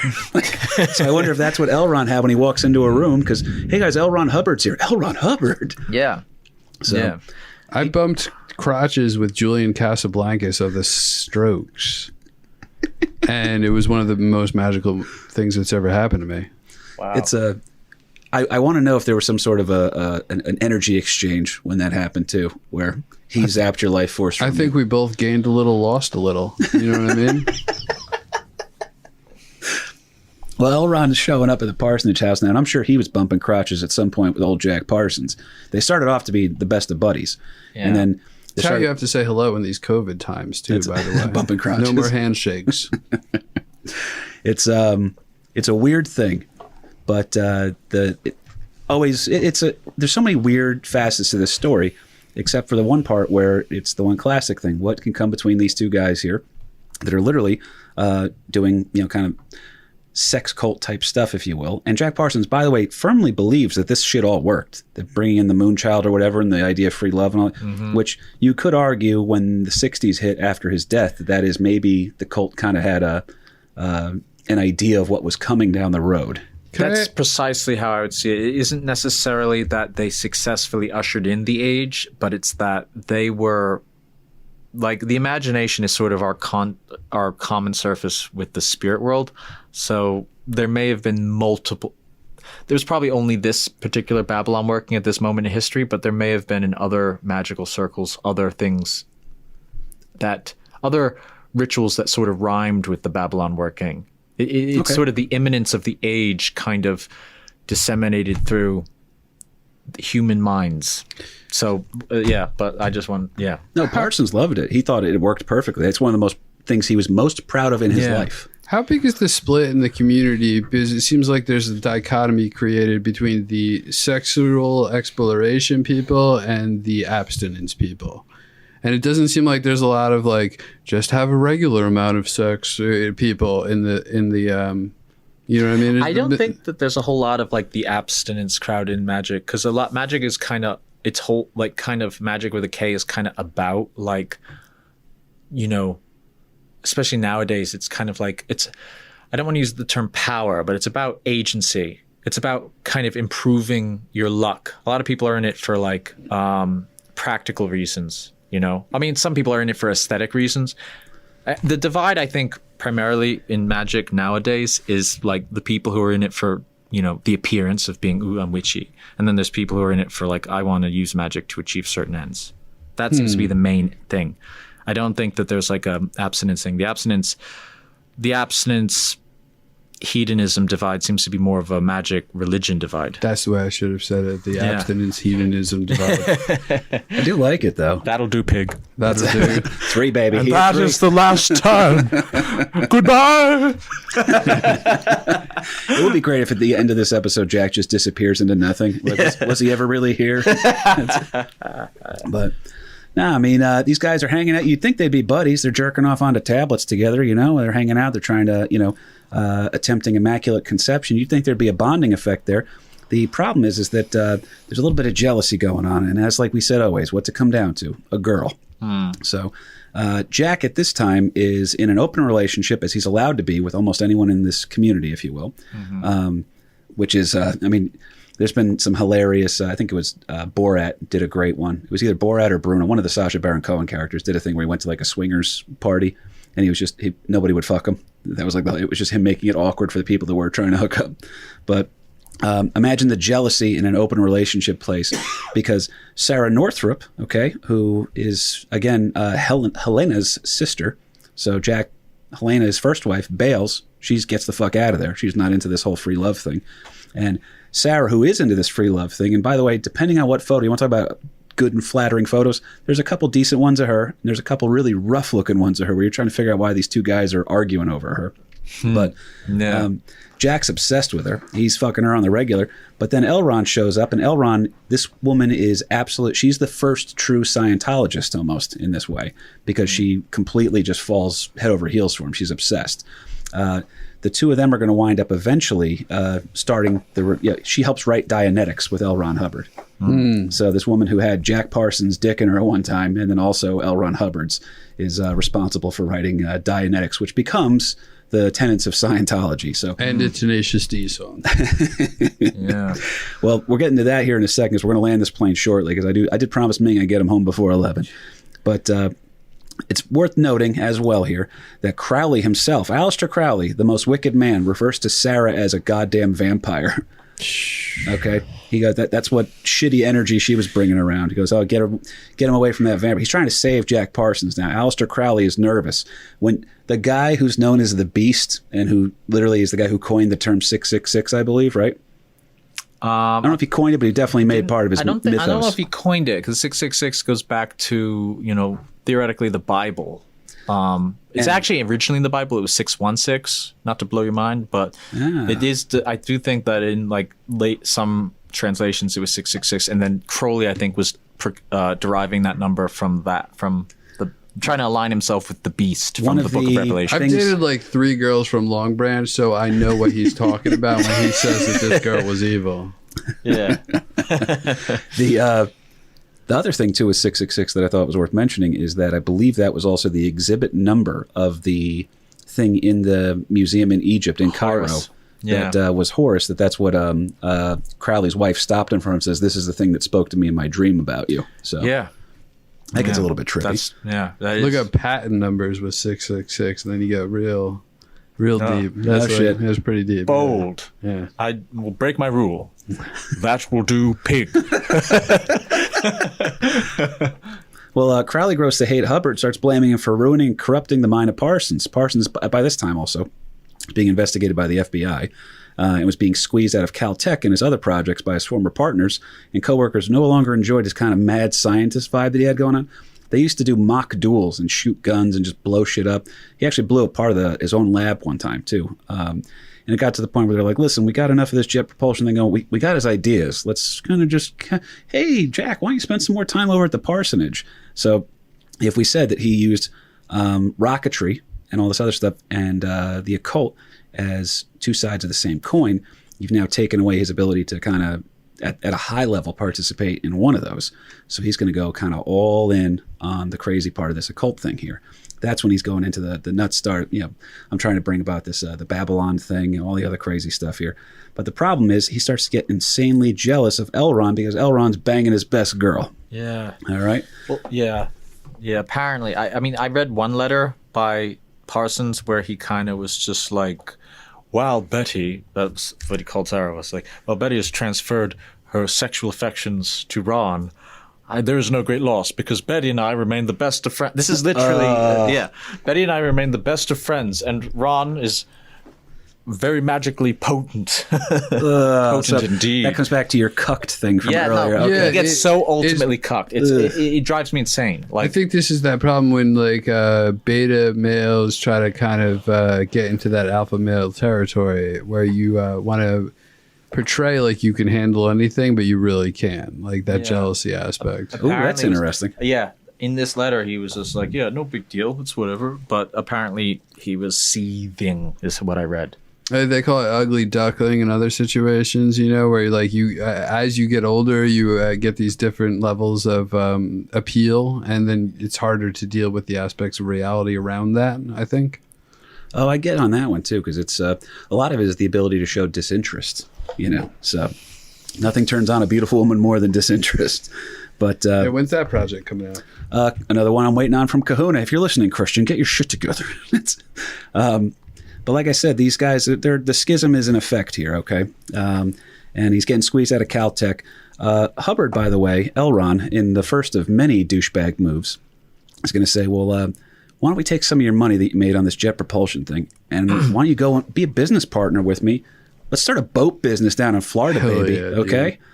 And that's the most Florida thing ever, by the way. I'm working on it. I'll be in Jacksonville in 48 hours. Yo, in like 2 weeks, KP is going to call us up and be like, "I need $3,000. I'm starting a boat company." Ming, a shared universe at sea. But yeah, he puts the mark in, if you will, and he says, "Jack, why don't we do this thing, man?" And Jack goes, "All right, I'll give you $20,000. That's fine, man." Yeah, his life savings. Yeah, I'll be a business partner with you. And don't worry, because Elron's good for it. It's going to work out. I'll probably get back into rocketry here soon. And then, Sarah wants to go down there with him. Okay, yeah, you should go. Hey, help him out. And then he realizes, oh, shit, Elron bailed. I'm not getting my $20,000. He has to go to court to get any of that money back. Yeah. And Sarah never comes back into his life. Call him Lil Ron from now on. Just for like the next 5 minutes. Lil Ronnie Hubbard. Yeah. So Lil Ronnie goes ahead and steals your girl, takes $20,000, takes your life savings, runs off and abandons your church, leaves you just looking like a total jerk off. And now another woman's going to come into his life. You said earlier that his second wife, Marjorie Cameron. Parsons is he's still got it. You know what I mean? Women are still kind of all about him. He's still weird and eccentric and very fascinating. Marjorie Cameron comes in. Now, she was actually a good-looking woman from some of the pictures I saw. I believe she was also a Hollywood starlet. And one of the original members of this temple, if you will, that cult, was actually the father of David Carradine. Was a member of the cult when Parsons showed up. So Kung Fu has a lineage to this. Kill Bill has some lineage. There's a rumor that he was assassinated as opposed to autoerotic asphyxiation. Oh, it was just he was trying to do sex magic. It's straight up. Sometimes it goes wrong. As George Carlin said, sometimes you just have to wait for the boner to go away and say he had bad grades. But the involvement with the love and drug cult and his suspected communist affiliation, even though Parsons, as you said, Jack, never joins the American Communist Party, will eventually cost him his security clearance. And Parsons is left to his own devices in his lab, his own little personal at-home lab. That's it. That's all he's got now. Side note, he would wind up working for Hollywood, and he would he helped develop squibs. So when you see a movie and someone gets shot in the chest and a blood thing pops out, Parsons was part of the project that helped kind of reinvent those things. So he lost his girl, but now he's got this other girl coming into the picture here. And what do you know about her off the top of your head, Jack? Because she's also very spiritual. Yeah, she wasn't involved in any magical tradition before Jack Parsons, as far as I'm aware. But it took her. I don't think she. Apparently, she came in in Jack Parsons' mind, she was the Scarlet Woman. That was the result of their Babylon see, I didn't working. put that together. That's cool. Yeah, I no, like that. Jack Parsons thought that was the case, and Crowley didn't, because Parsons wrote Crowley about this, and Crowley was like, I don't think you did that. He was also against this whole thing happening. He goes, I don't like the idea that you guys are trying to summon a Moonchild thing. No, There's a little Rosemary's Baby to it. Yeah, there may have been an element of Crowley being like, well, you can't do it. I have to do it.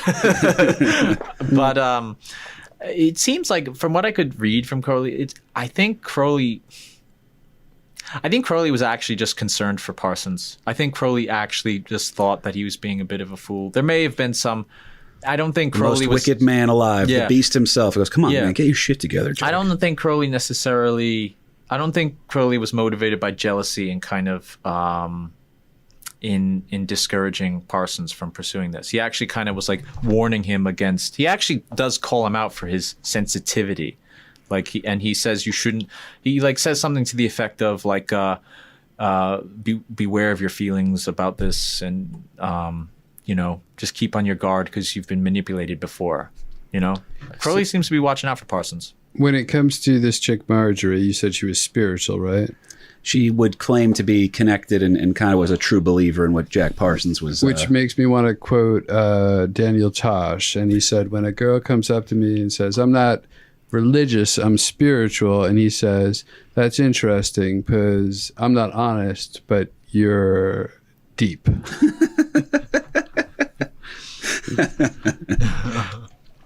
It's a weird thing. There's always the people that assume, your astrological sign has a lot to do with how your personality is and stuff like that. This is when your parents got bored enough to have sex. Your astrological sign actually does have a lot, but whatever. I'll tell you, we could talk about that one on another. That would be an entire anher episode too. We bring my Let's cousin just Pam argue in here, now. get her Come crazy. on. Let's get it all out. Let's exercise our demons. You're not getting home at 11. I'm sorry. No, we're gonna be landing this plane shortly, Ming. I promise you. No, we must ride this out. The Babylon working must be complete. Yeah, if we're gonna turn Ming into the Scarlet Woman here, unfortunately. Yeah. Oh boy. After we're done with them, he'll be a Scarlet Woman. Jesus, Jack. I'm sorry. The I'm Me Too sorry. era taught him nothing. We have to cover this one wild thing here. This is what's going to happen now. Jack is going to be working on. Can we all sing Mr. Crowley real quick? She drew a lot of like weird paintings. Parsons or Crowley? Marjorie Cameron.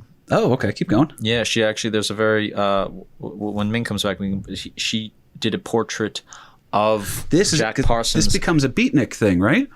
A beatnik. The beatniks in the 50s becomes part of a big thing for almost Andy Warhol-ish type art that it's influenced off of her thing. I read that earlier today. I'm not sure about that, maybe, but she had a very distinctive style, and she actually did a painting of Parsons as the Angel of Death. Yeah. Whoa. Yeah. It's quite. Ming, I'm so sorry to ask this. If you could possibly bring something up for us on the good old internet. Yeah. It's it's Marjorie Cameron. Yeah, Marjorie Cameron's portrait of Jack Parsons. Portrait of Jack Parsons. This is going to be terrifying to look at. And by the way, also Marjorie Cameron and Jack Parsons both show up as people on. You can see her there. She's got her bitch face on. Yeah, but, right on the.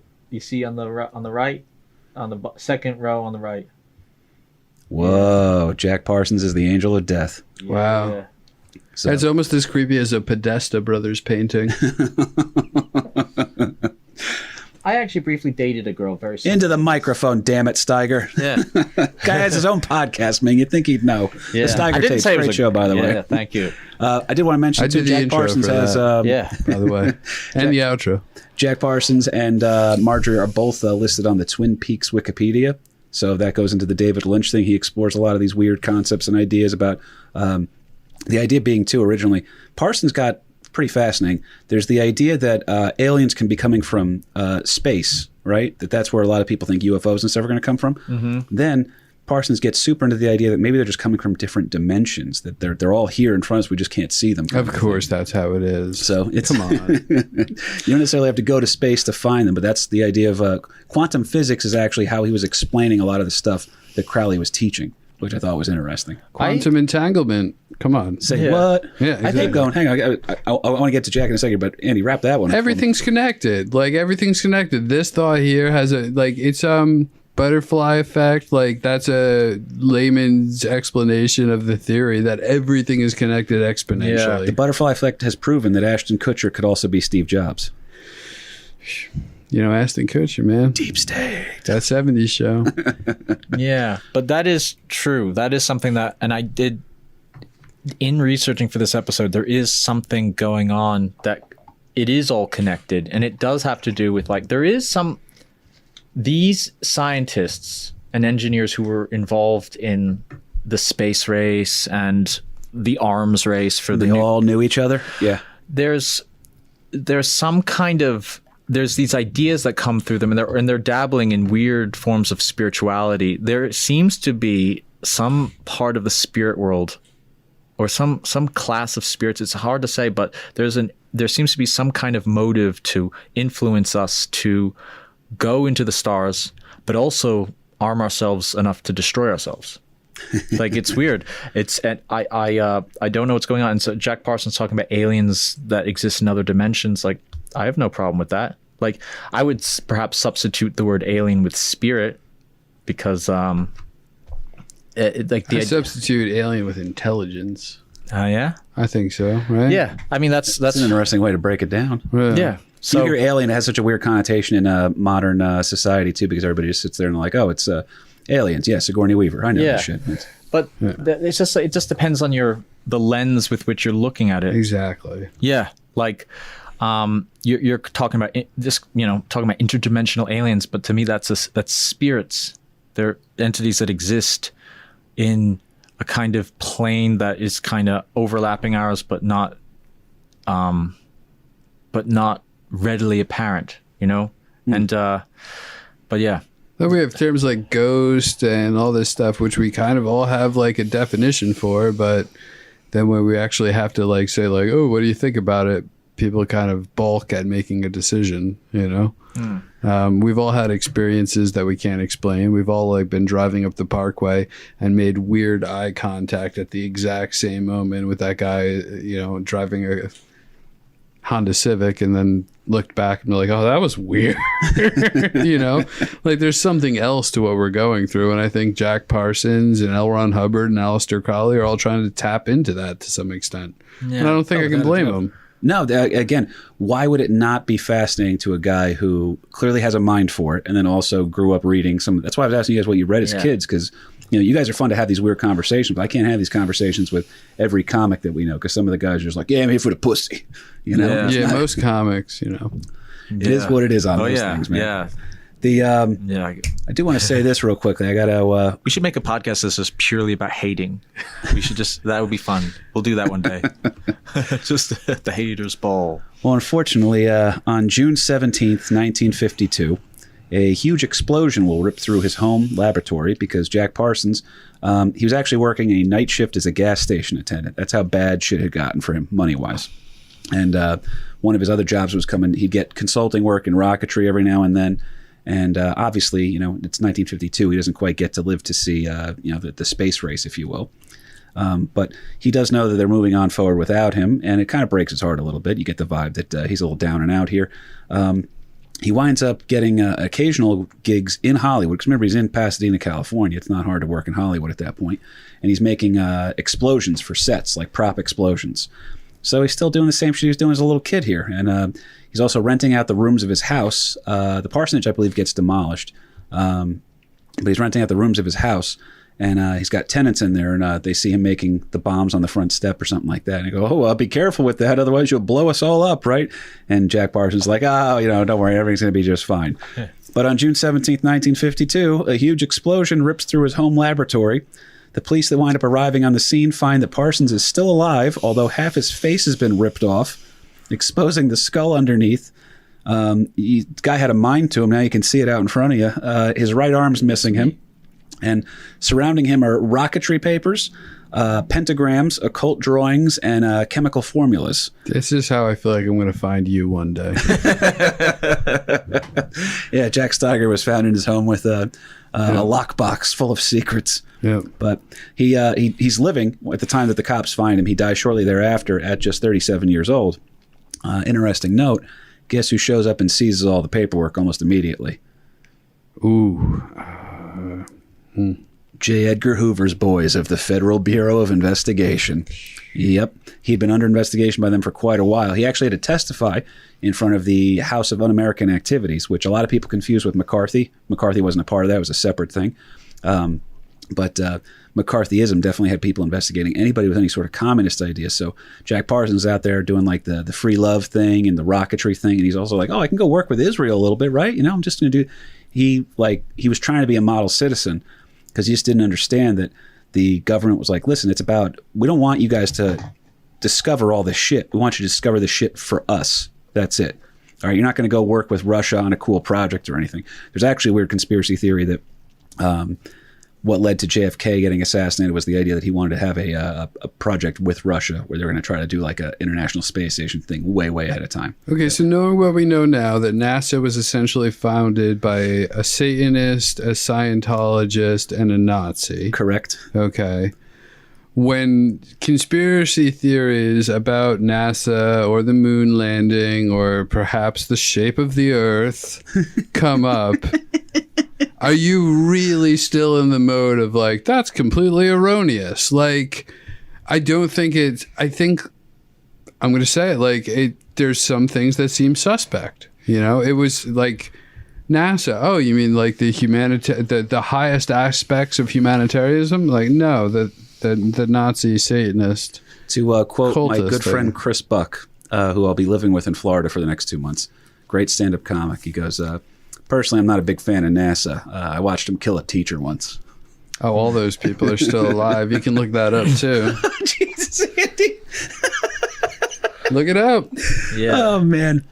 My father missed out on a good one here on this one. Yeah. I do want to reiterate, too, a crater on the moon, because I'm going to throw to both you guys here for closing thoughts here as we're wrapping up. But a crater on the moon is named after Jack Parsons.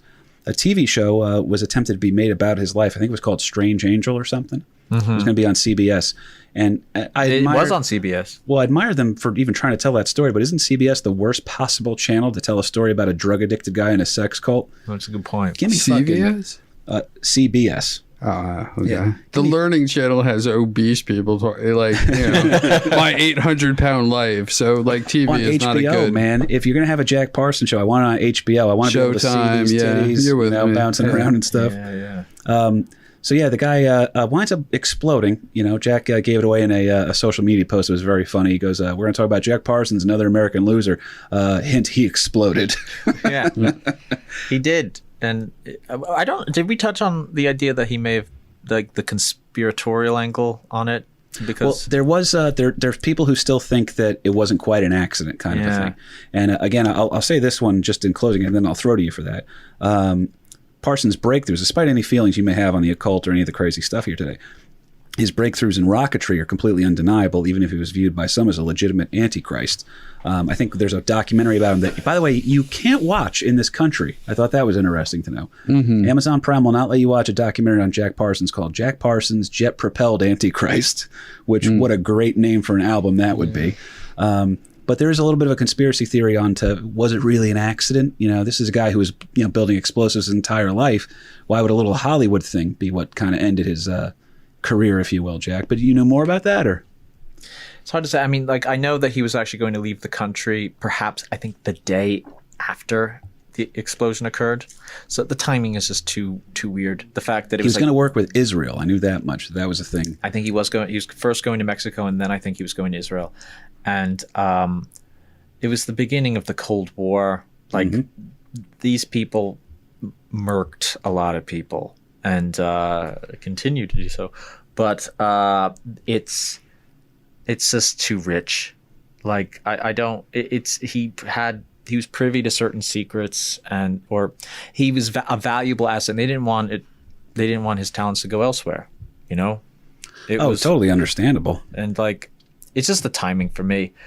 But The corporate version of that would be creating a controversy where we would make somebody unhirable so that they couldn't go to a rival corporation or something. yeah, but Or you could straight up murk them, like you said. yeah. I mean, like, I'll play both sides of the fence here, but that level of madness also kind of perpetuates experimenting to finality. You know what I mean? Like, if you have that mind that can envision things, it's never going to stop. It's never going to stop envisioning things to the point where it might be detrimental or fatal, I think. Also, could his skill set have declined because of years of constant drug use? I mean, he was on something almost. Years of constant drug use only makes you cooler. He had a little Hunter S. Thompson to him where you wonder if he had lived through that explosion, would he have ended his life at another time? Because, when you realize you can't be Jack Parsons anymore. But he was a fascinating... Yeah. And by the way, I will do a more scholarly effort on this one, but I did want to bring the two of you guys in here for this because you're, first of all, two of my good buddies. They're very fun to talk to. We weren't scholarly? So we didn't make any Avril Lavigne references yet, but there's time. No, you guys are solid on that one too. But it was also, I wanted to do a little bit of a conversational fun one here, which I had a good fucking time. And, the fabulous Ming Chen back there, I do appreciate you and your time here today, my friend. Thank you very much. Jack and Andy, guys think anything else you guys want to wrap up on here as we're about to send this bad boy home? Yes. Sorry. But just real quick, I wanted to, in my research for this, I kind of see the outlines of something. I kind of got impressions of it and intuitions about some, not necessarily a conspiracy, but there's something that kind of connects like Parsons to Crowley and that whole lineage going back to John Dee and even probably to Egypt and Lovecraft, frankly. And I kind of talked about this in the last episode with like Lovecraft was kind of, there's weird similarities in the stuff. Like Lovecraft and Crowley never seem to have met. And Crowley and Lovecraft had nothing but derision for magic. He saw it as just stupid superstition. But he was writing his works around the same time that, like, there are dates that appear in Lovecraft's work that, like in the Call of Cthulhu, there's like a date that, like April 30th or something, which was the same. And there's some weird name similarities that appear in Crowley's work, like, and Crowley was writing.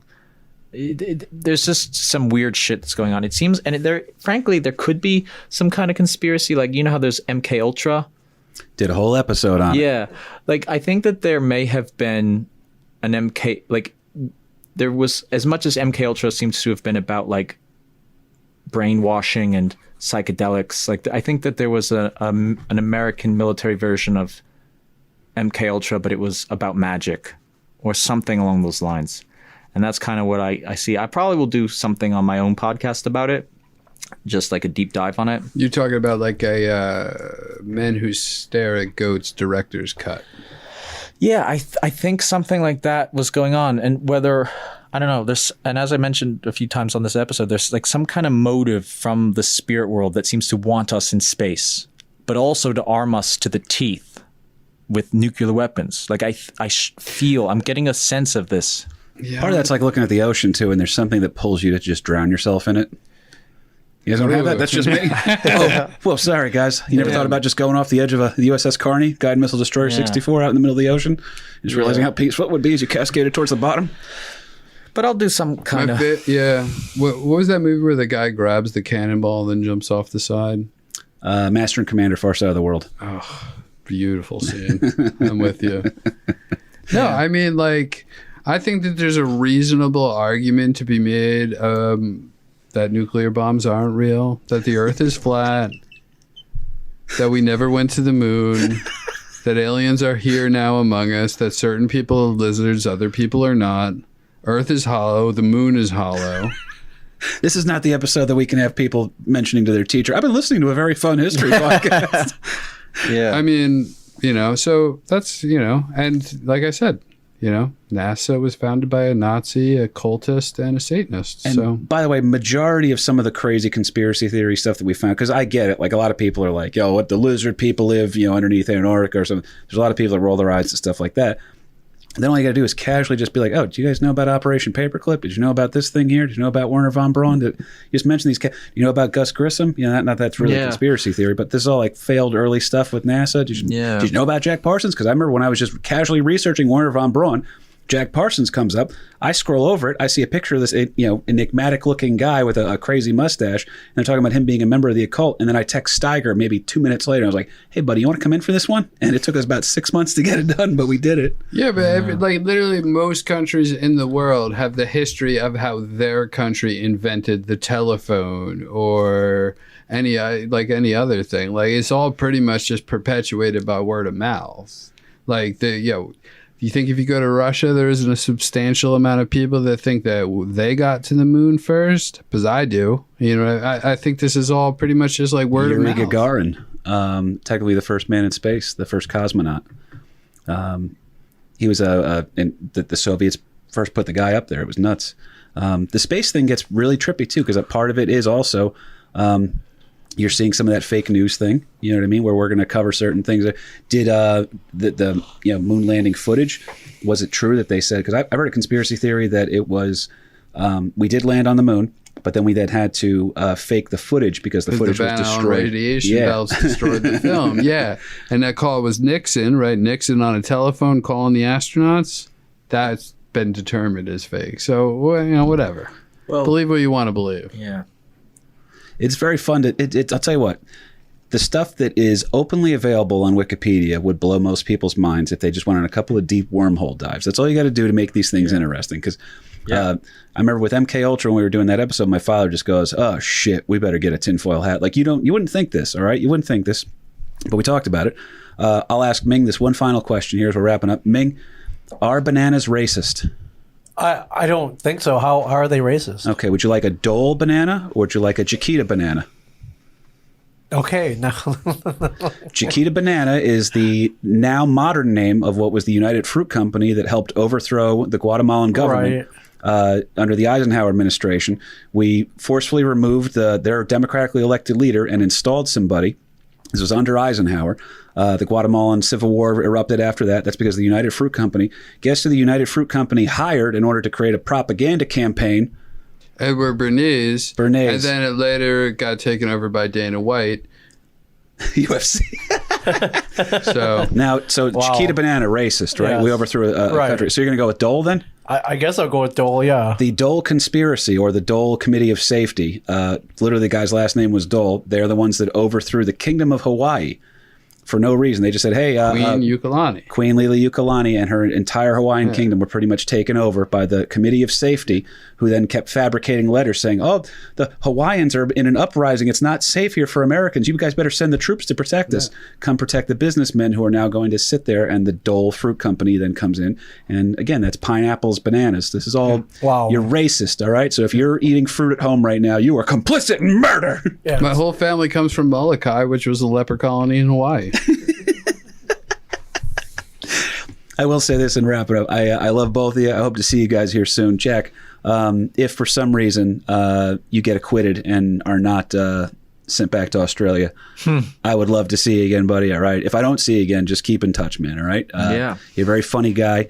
You're funnier than a lot of the other comics that we know, so I don't want you to give it up. Thank you. Definitely an interesting person here. Stand-up is over, so I just want to point out that I was ahead before it all went down. It's very strange that when my career was taking, quote, off in Jacksonville, I moved up to New Jersey again, moved back home to Jersey to then hit the New York scene. When I've had a lot of successes with it.